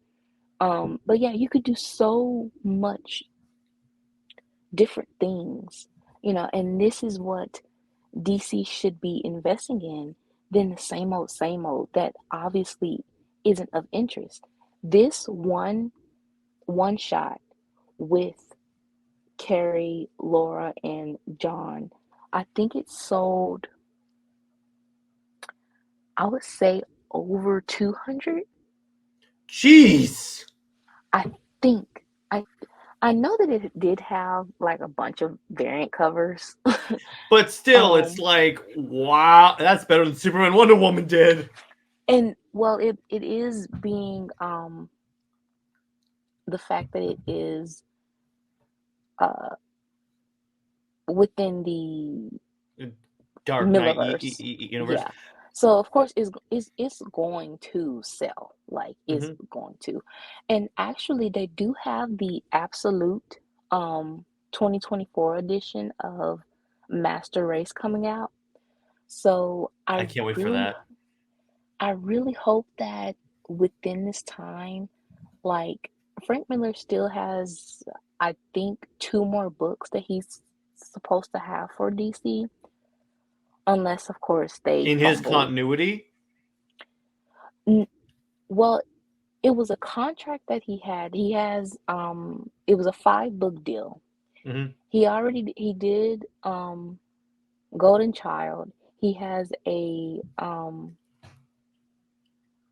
YA novel for Carrie Kelly. Mm-hmm. He has, I think, Master Race was in that, within that. No, it Mm-hmm. was Year One Mm-hmm. was within that. And so he has two more, which is supposed to be Dark Knight 5. I mean 4. Well, yeah. And a World War II setting with the Trinity. Oh, that's actually really cool. I would so pay. I would buy Yeah. all of that, but that Yeah. actually So sounds really dope. yeah, so if this universe is obviously has so many ideas, why not invest in it? Because, like I And you said, know it's popular because you know it sells. So this yeah, seems like the obvious thing. and honestly, if you want to have a young Trinity, you have you have it flipped. You have a younger baby Buddha, a younger boy, and then you have two girls, which is Laura and Carrie. Mm-hmm. And that pretty much flips the Trinity dynamic. And so, like I said, so much more unique than John, Damien, and Lizzie, which it Mm-hmm. It's just carbon copy of the Trinity, and that's what it tells me. Tell me you don't have any ideas without telling me you don't have any ideas. right. I mean, Damien, his whole narrative is supposed to be that he doesn't side with he does in his future. He isn't supposed to be Batman. He's just like in the middle, but it's a compromise within his, you know, the Al Ghul's and being a Wayne. Does that You make know, sense? he doesn't just choose one over the other. Um, But again, the problem is, okay, we need a Batman, a Superman, or a Wonder Woman. Or how about just do this? But by the way, I will say the only thing I like about this design, I like how she's wearing a Superman shirt and then a Wonder Woman jacket. Yes. Um, Grandpa actually, I guess that was going to be for her jacket, but it was Yeah. his There you um go. combining the Superman and Wonder Woman's logos. That would have been cool. Yeah. I don't know if he's going to use that for future, but he definitely, it was a very unique design. I will have to look for it and show you. Well, that'd be cool, is particularly if, like, maybe in 4, they give her her own, like, actual superhero costume. Yeah. Actually, I actually like this costume because That would work. it's so simple, but it is very unique. Like that's the thing is that Superman and Wonder Woman's kids, Hmm. I wouldn't want them to have like an actual just costume. Hmm. It it would have to be just something totally different from their parents, you I know. can see that. And with Laura, because she's kind of just out there, you know, as a teenage girl, as just so unique, And especially she's with her obviously blue not hair. trying to hide who she is. Yeah, she's not. I like that she's not trying to hide and that she's like this casual, cool, and that I do like her blue hair. Is Yeah, very I dig unique. that. It because again, it makes her separate from just another Diana clone, and it adds a little more character. Yeah. And I mean, it's kind of like in reference to the anime Aiko that Yeah, she has red hair. kind of. Yes. So they're giving like Clark and Diana's kids are very much anime inspired, which I am loving, you Which know. oh yeah, 100%. Yeah. And it just looks really dope. So next one, this is the one that I meant to say earlier when I said speaking of bait and switch. Okay, yeah, Action Comics 816 to Oh, 818. You yes. know what I'm talking about when I say speaking of bait and switch. Yeah. Expound. Yes. So Hmm. this one, I okay, so he's fighting Gog and he is Clark is fighting Gog. So he is now kind of battered and bruised or whatever, and all the villains are wanting to, because he's down, they want to beat him up even more, which Hmm. is so petty because it's kind of like, so you couldn't take him on when he was at full power, and now you feel like you can take him when he's, you know, not up to it is very funny. Hmm. Um, but Clark doesn't give up, and Diana, she is right there, basically telling him to sit down. You know, you need to relax, you need to recover. Um, we got this handled. So when he is very much just totally out and bruised up or whatever, even shot in the chest, she is caressing his hair, the way the artwork is, The way her she looks like, pose is, that is extremely like romantic. The way even her bust is towards him. I mean, the way she's drawn, it looks, and the way the suit is drawn, it looks like she's about to bust out of it. Yeah, Because, yeah, I gotta be honest. It looks like that suit is not exactly it's holding on for dear life. It's like, yeah, and Connor within this time has he was always like kind of like the go-to to ask about Clark and Diana's um relationship. And so here he says, "Do you love him?" And Diana, she has a reaction like, "What kind of question is that?" And she says, "Yes, she does love him. You know, she loves how the way he was being determined, heroic and everything." And but before that, you see the pause that she gives, and it's kind of like, again, Diana doesn't lie, Hmm. but at the same time, it's kind of like she's speaking, trying to speak over and dodge the question in a Yeah, she's sense. trying to figure out how do I answer this without saying yes, I'm very much in love with him, but how do I say it without lying? Right. So she says that she loves him as a friend, and she asks like, can't you love platonically? But it's kind of like, of course you love him as a friend because he's your best friend. Hmm. So yeah, it's very much a play on words or whatever, because we know that's your best friend, but you Hmm. love him as more. Um, yes, you can love someone platonically, but we know that, of course, your love isn't platonic.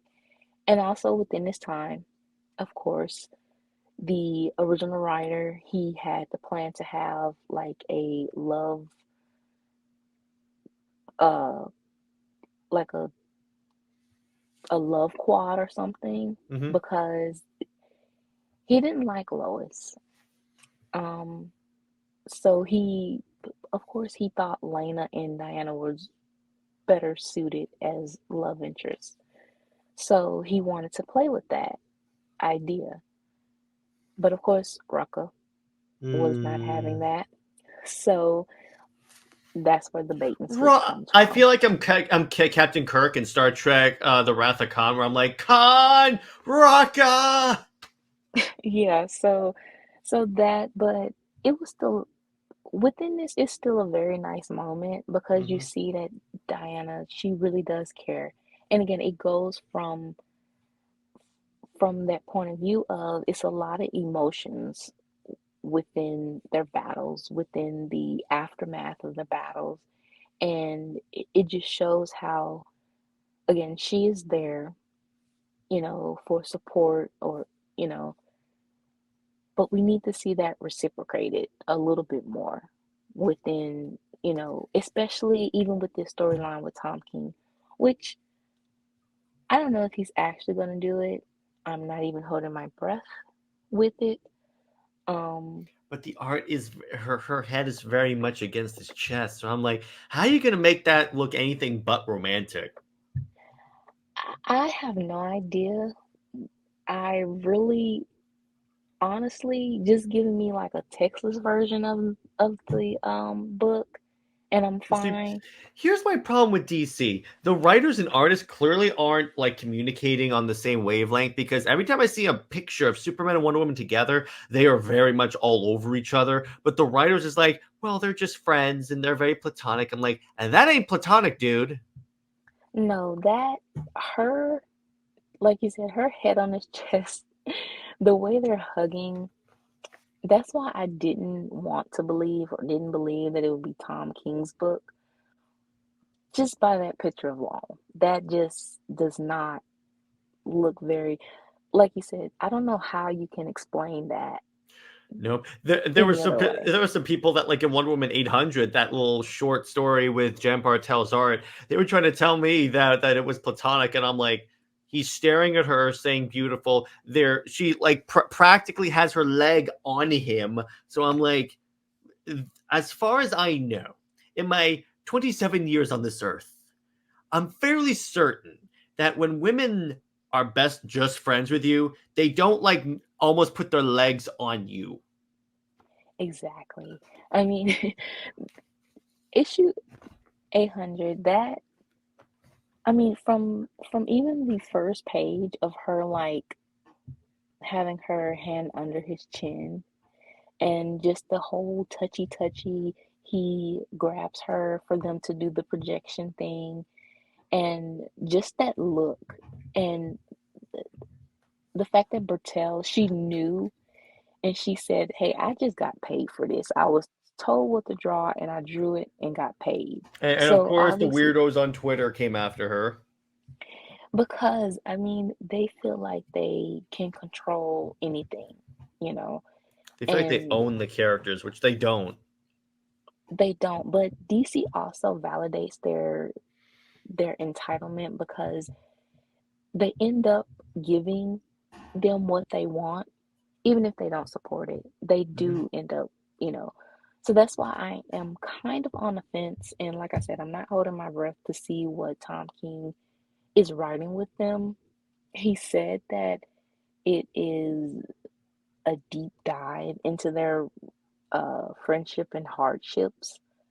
So yeah, maybe it's Watch a what they'll comfort. do, because you know how like the Super Wonder relationship is kind of canon, but it was like we did it when we were young. Watch, he'll reference that. That's probably what that is. I mean, you can reference it but there's no way to say why they broke up. Like, Hmm. it's not believable, unless it is something like, well, I don't know. There's just no reason really for them to break up unless it was something like putting the world first and they weren't ready for a relationship yet Which, until hey, that's a legitimate thing, but it's like it's still. I'm like, again, I go back to I'm wondering how they're gonna make, unless that's like a flashback of when they were together, if they decide to reference that. How else are you gonna make? How are you gonna essentially friendify that? that's the thing. I have no idea. Is like you unless he references Action 600, which I just please no, because that definitely was very much a, you know, the bait and switch of all bait and switches.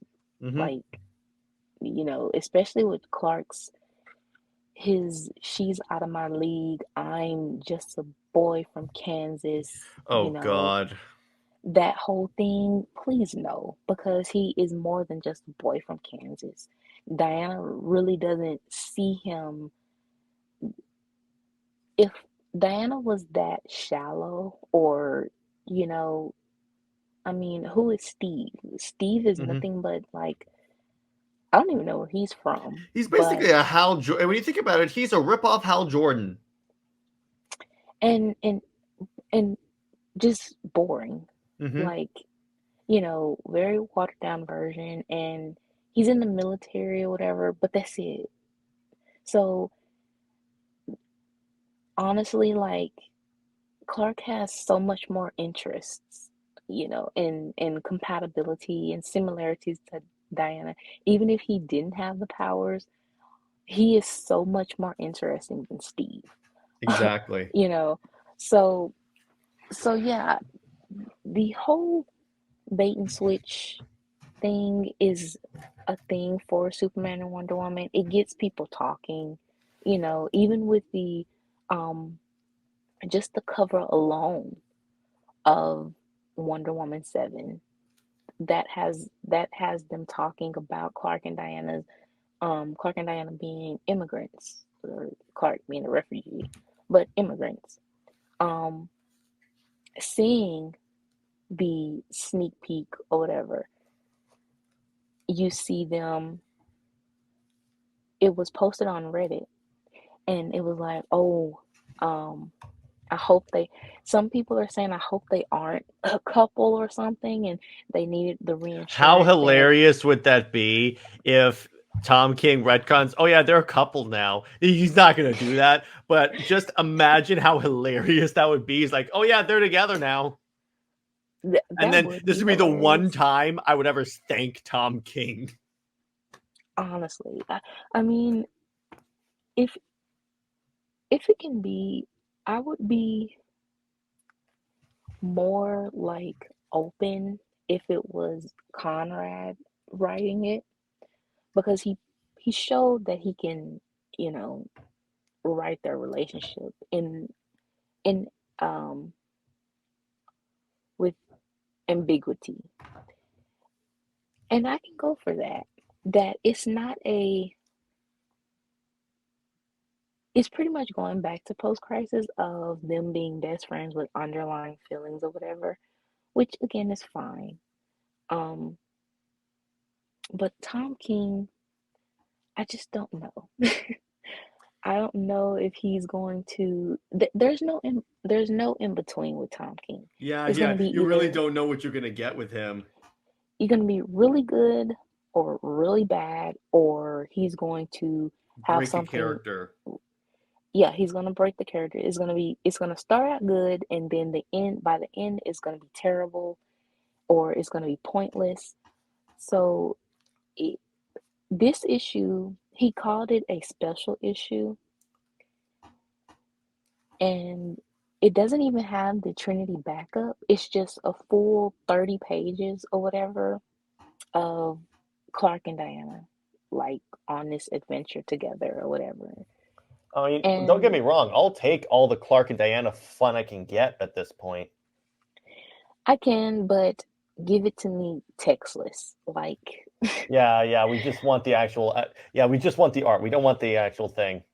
yeah, because if it's any type of dialogue that even tries to prop up other relationships, and that's the thing, Clark and Diana's relationship, it has nothing to do with other people.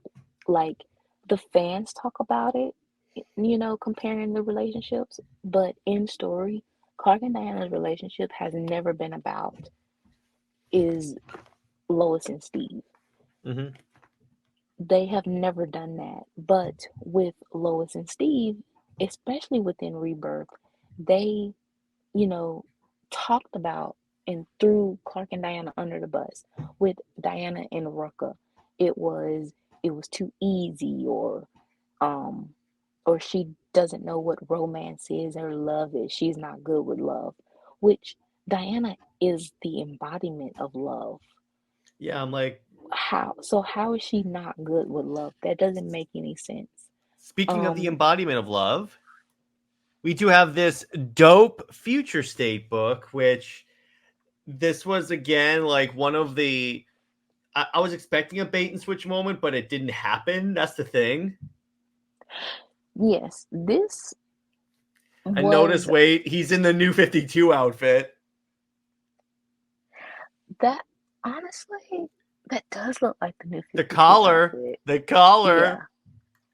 Well, it was with whatever future state the Superman books were Hmm. he had like I guess he has like some type of empire or whatever. Mm. So so that is his suit from there. Hmm. But yeah, honestly, when I saw this, okay, so just think and picture Clark and Diana met young, fighting Darkseid. Their older, end of time, whatever, is fighting Darkseid, and Clark That's called sacrifices hashtag full himself. circle. That is such a full circle and such a it's bittersweet. And especially the fact that Diana says, you know, I would hope, or she wanted to hope that his last thoughts was with her, was her. So it's kind of like no friend, platonic, will say something like that. Hmm. You know, no, you just wouldn't say that. But again, it's the emotions that she brings, and it's not just a battle of um punching. It's when this fight with Diana's monologue through this fight, she says that well, first it's a flashback of she's in space like floating, and she sees the daily planet globe, and it makes her think of Clark, and then she holds on to his cape tighter, and she flashes back to the scene of fighting Darkseid, and she's when Clark is fighting Darkseid, she takes the lasso and she pulls Darkseid away from Clark, and she's saying, "Keep your hands off him," which again, very much not friendly at all. Hmm. Um, and then she says how when she thinks of Clark and she sees him so vividly, and they go up to the sun, and Clark and Darkseid fight to the death or whatever within the sun. Honestly, It's a that is warrior's such end. yes. And fighting within the sun, I mean, I guess the sun blew up, Mm-hmm. Looks like it. and um, so it's again a very poetic, bittersweet moment because Clark is a sun, technically a sun god or whatever. He fights and he fights within the sun. The sun blows up, you know, so the world is ending and Diana is left alone. Um, but the last person that she's with is, and she says that she loves him all the more Mm-hmm. because he cares for, the world that they were fighting for. And And I love and that. that at the end of it all, it was just them two. So yeah, I this was very much emotional, even for me, because of course, I'm an emotional person. So anything, I cry. And I've encountered that firsthand with a little project that Britt and I are working on. Yeah. So with New 52, Superman's death, I like that traumatized me for a couple of months because I was just like, you know, I was so attached to his character because I loved him so much. He was the first Superman that I really, really enjoyed. And to kill him off, first of all, it was just the cancer or whatever. Just no. Um, Yeah, that can't. And here's my issue with that. They had him just give up. That was the thing. I'm like, you have like 13,000 ways to bring you back, particularly when Diana's family did it. So I'm like, why aren't you just give up on life?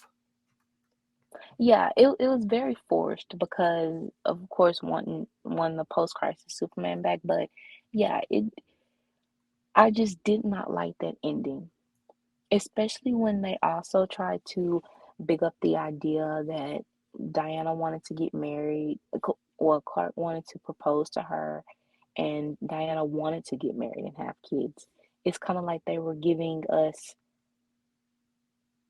you know, like they were giving us false hope. Mm-hmm. And um and then to bring back a married Superman with a kid, it that And make was him a coward. I'm going to that, continually remind people of that. yeah. I'm making it But my mission. This is my Superman mission to tell people that he was a coward. but to do that, it was very much a slap in the face. And then, you know, with they just could have done Doomsday Clock should have came out a little bit earlier, a little faster. They should have introduced Earth 52 to have New 52 on its own Earth or whatever. Split the timeline, don't try to merge it because it doesn't work.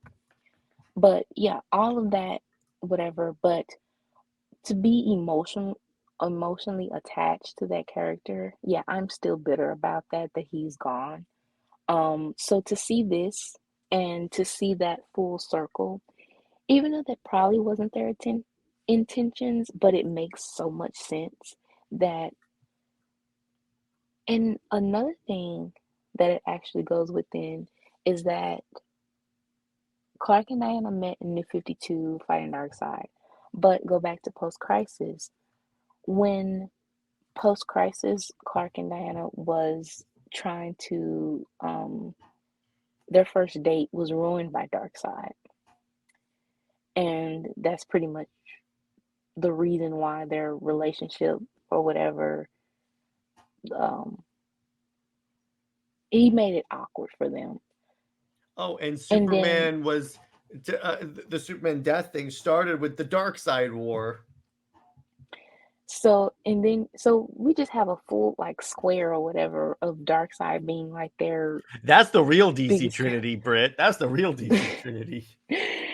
And then you have now this is that at their end they're fighting Darkseid and he is the cause of Clark's death. His ultimate end, and he leaves Diana alone. Yeah, this was very emotional, and that is what Diana, her battles bring a lot of emotion. And also I noticed that Superman doesn't really have any interesting battles, He like, does, but it's mostly in the New 52. yeah, I guess post-crisis I don't know.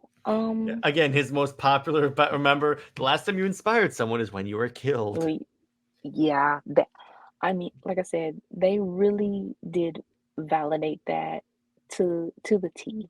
They and for writers to continue to kind of like how the current Superman, um it was the villain, the Chained. It's a new Yeah, villain, I know what you're and doing. he Yeah, was propped up to be like a doomsday type villain, and it's like, well, that doesn't work if there's obviously. like 5 Kryptonians protecting Metropolis. Exactly. And from what I saw, it was a very weak fight. It's like, of course, the punching, and then something happened, and now the Chained is like no more or something like that. Yeah, it's kind of anticlimactic. Very anticlimactic. And then you have, well, um, Philip Kennedy.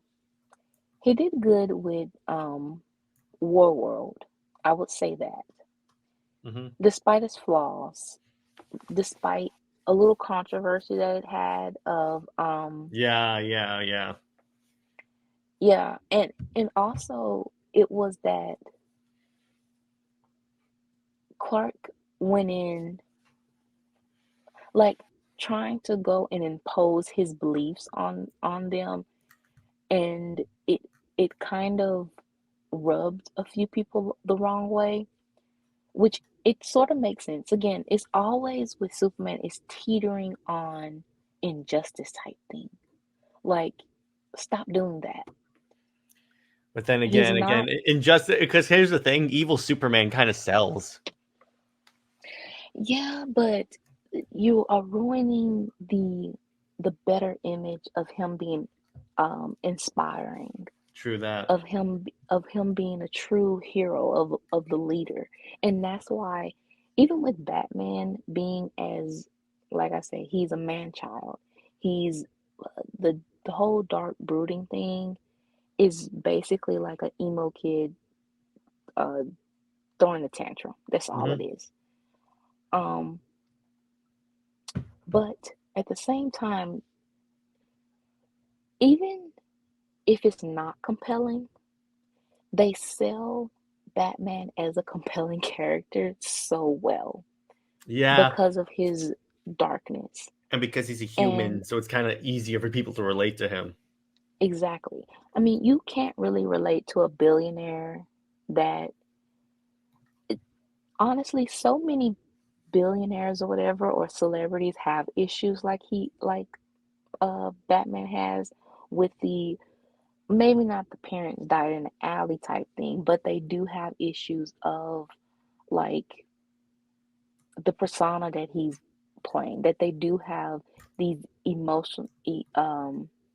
you're emotionally detached, um that you have trust issues, that you know you are kind of um hopping bed to bed with people, because you just don't have any type of real family.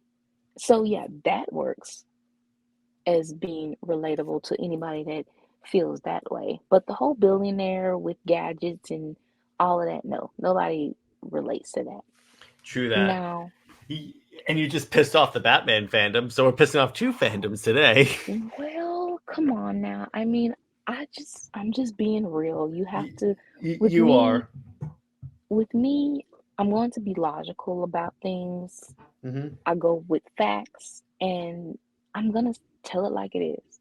You know, how I Mm-hmm. see these characters, they are just characters.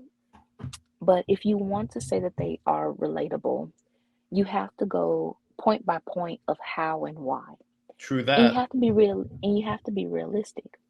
For me, even with Clark and Diana, they are very much inspirational.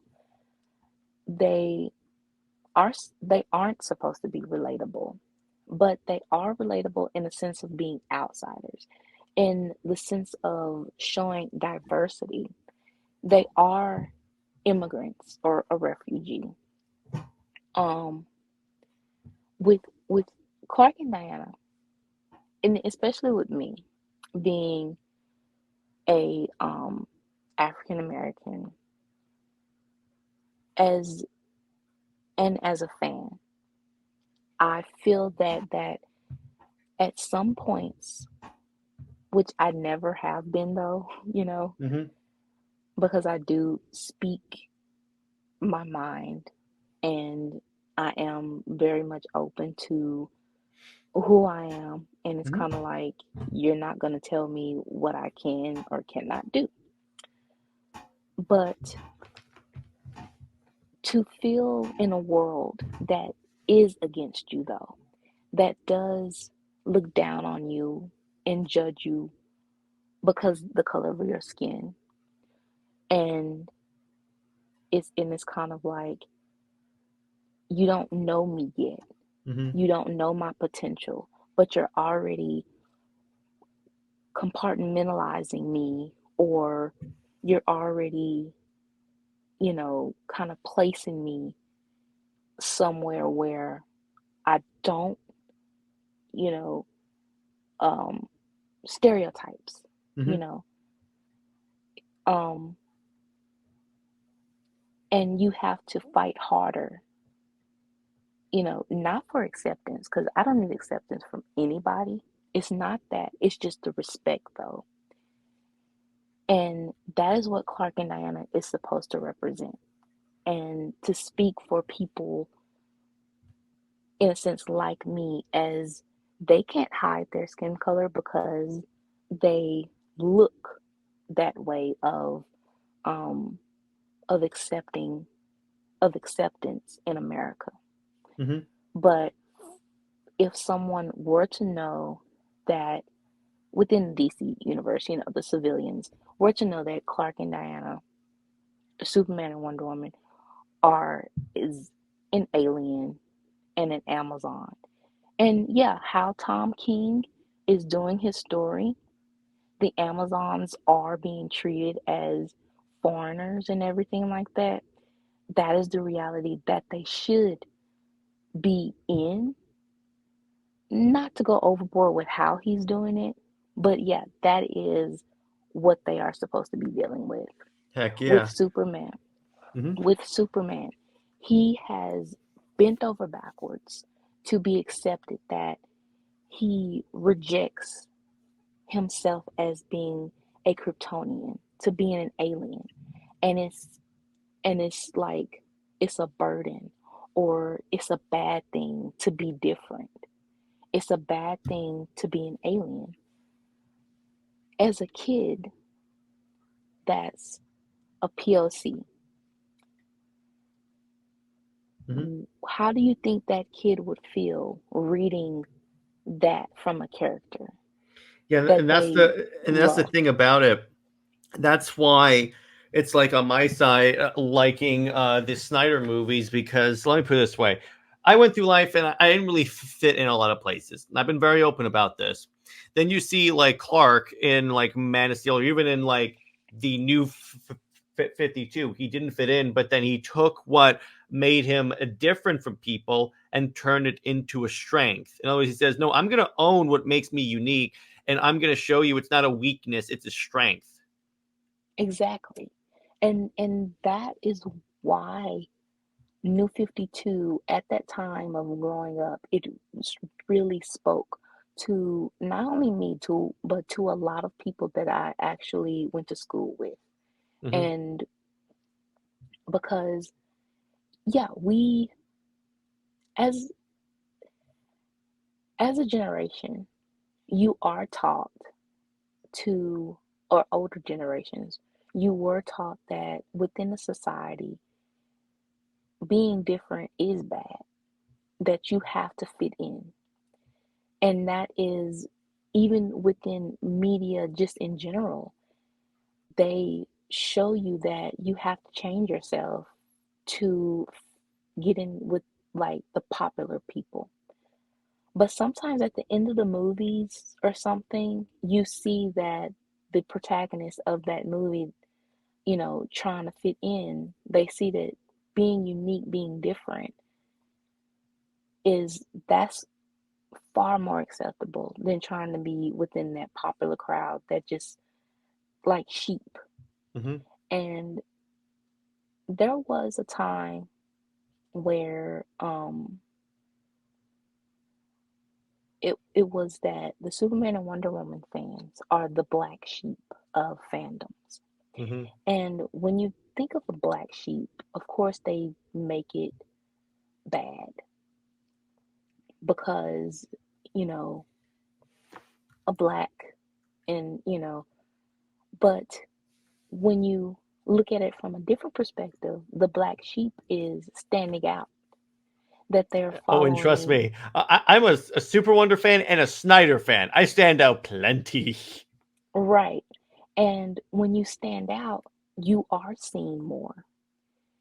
Hmm. You are showing difference Oh, you and mean I'm you are unique? Yeah, following, yeah, I'm not like the one of us, one of us. right. You're not following the crowd. You're creating a different path and you're following that path, that different path. Because what if you follow, which is, how DC is doing, you follow the crowd, and what if that crowd is going off a cliff? Yeah, You exactly. know? If the world told you to jump off a bridge, would you do it? It's Right. and a lot of these, and I get to a certain degree why, because they feel a certain affinity for characters to be a certain way, to be with certain people, because that's how it was when they grew up. And in fact, Sam Liu said the same thing when we interviewed him. He said, I think a lot of people are very like married to the era of DC that they came in, and we've been very open about that. That's partly why we love the new 52 so much, that's what got us into all this stuff.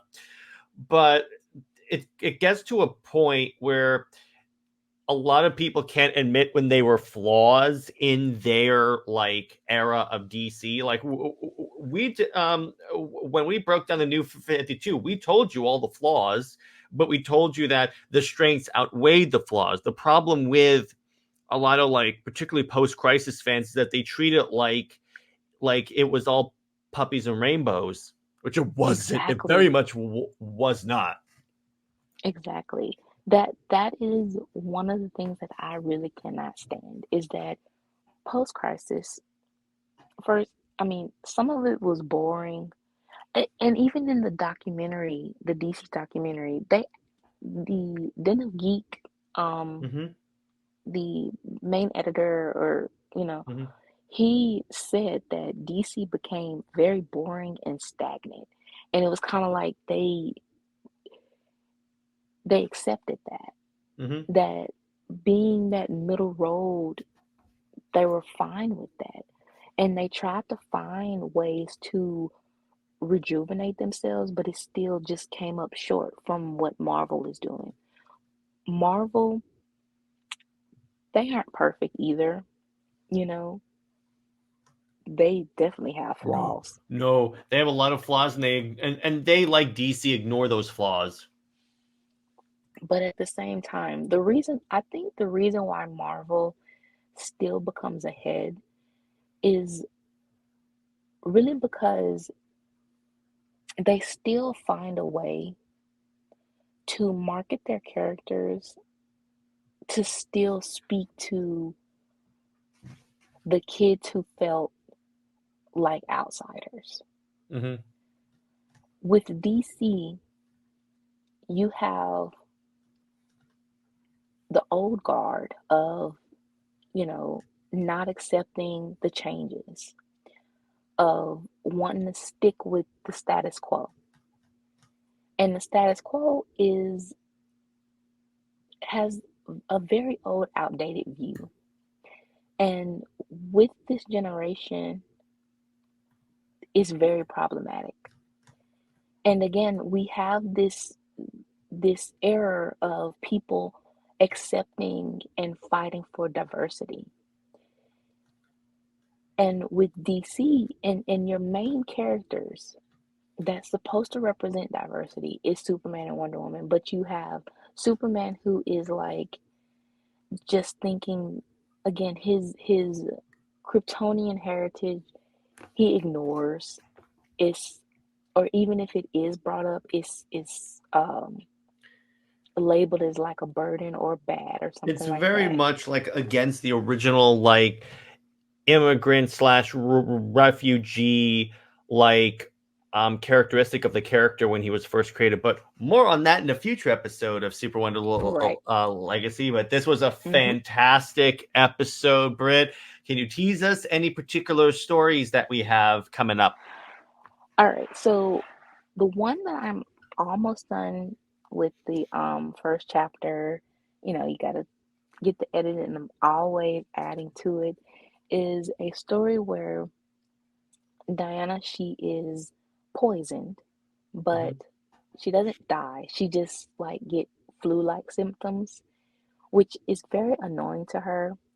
But the idea is Cal, he takes her back to Themyscira for her to get the medicine that she needs and just take a break. And within that, Cal, he is interacting with the Amazons and with Hippolyta. And you know how much I love the mother-in-law, son-in-law dynamic with Cal and Hippolyta. But also, I haven't really done much of Cal with the other Amazons. So I have moments where he is helping out around Themyscira. And he's showing, like, he's in this, he goes full-blown super farm boy Oh, okay. of, and he's helping, you know, there's this one, it's not so much of a spoiler, but he is helping the chef in the Themyscira royal kitchen. And she is like basically giving him a hard time of get out my kitchen or whatever. But when he's making these dishes, she's like, oh my God, she ends up in quote unquote, you know, falling in love with him too. And the Amazons accept him because they see how he's the Yeah, he's the anti-evil man, right? I believe that we kind of lost Britt a little bit right here, but she will surely be back. But Okay, can you hear me now? okay, now I can hear you. Okay. So he is the antithesis of what in Amazon, you know, perceive men to be. And they get to learn that. So yeah, that's something that I really wanted to get to in a past story, but I'll do it here. And then we have our story, which I got a couple of ideas when we were recording this that I'm gonna go over with you after this. yeah, the ending of the first chapter, we've already got that set. But every day when you give me the ideas, like I said, I'm always anticipating, am I going to cry? Am I going to be happy? Like, which emotion am I going to feel right now? And for us to be talking about this story and building it for the past 3 weeks or so, and it has expanded. Like really expanded. It has expanded, and honestly, I am loving every detail. And it's such a challenge to get to know more of these characters and to really put them in a place that you're challenging them and challenging myself as a writer to, you know, to still not go too much out of character. And you can still feel the emotion that we're trying to put within the story. Well, yeah, because part of what my mission was, because to a certain degree, fan faction kind of has like a bad reputation of being like, we're turning the characters into how they should be, and certainly into how we want them to be. Certainly, there have been people that do that, but really, what Britt and I are doing, we're making them as true to comic book page as we possibly can.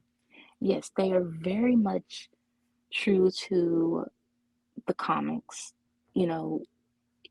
And the thing that I love to do is no matter what era you liked, um, or you can always see them as whatever era, you know. So if you want them to be New 52, you can see them as New 52. Post Crisis, you can see them as that way too. Or Golden Age. The And way I see them, I'm just writing them as Henry Cavill and Gal Gadot. or Can you yeah, blame you can me? see them, yeah, you can see them as the Snyderverse. It that is pretty much how you keep the characters at their core. You can put them in different situations, but at the same time keeping them, you know, true to their core. Is it doesn't matter what interpretation, that's the character. Um so yeah, this story, I'm loving it. I'm loving the ideas, and I can't wait for us to share it all and make it like this big, you know, the promo and just sharing it, Mm-hmm. you It's know. gonna be super dope. Yeah, it is, So, honestly. stay heroic, everyone. We'll see you in the next one. And I got some very important advice for you guys.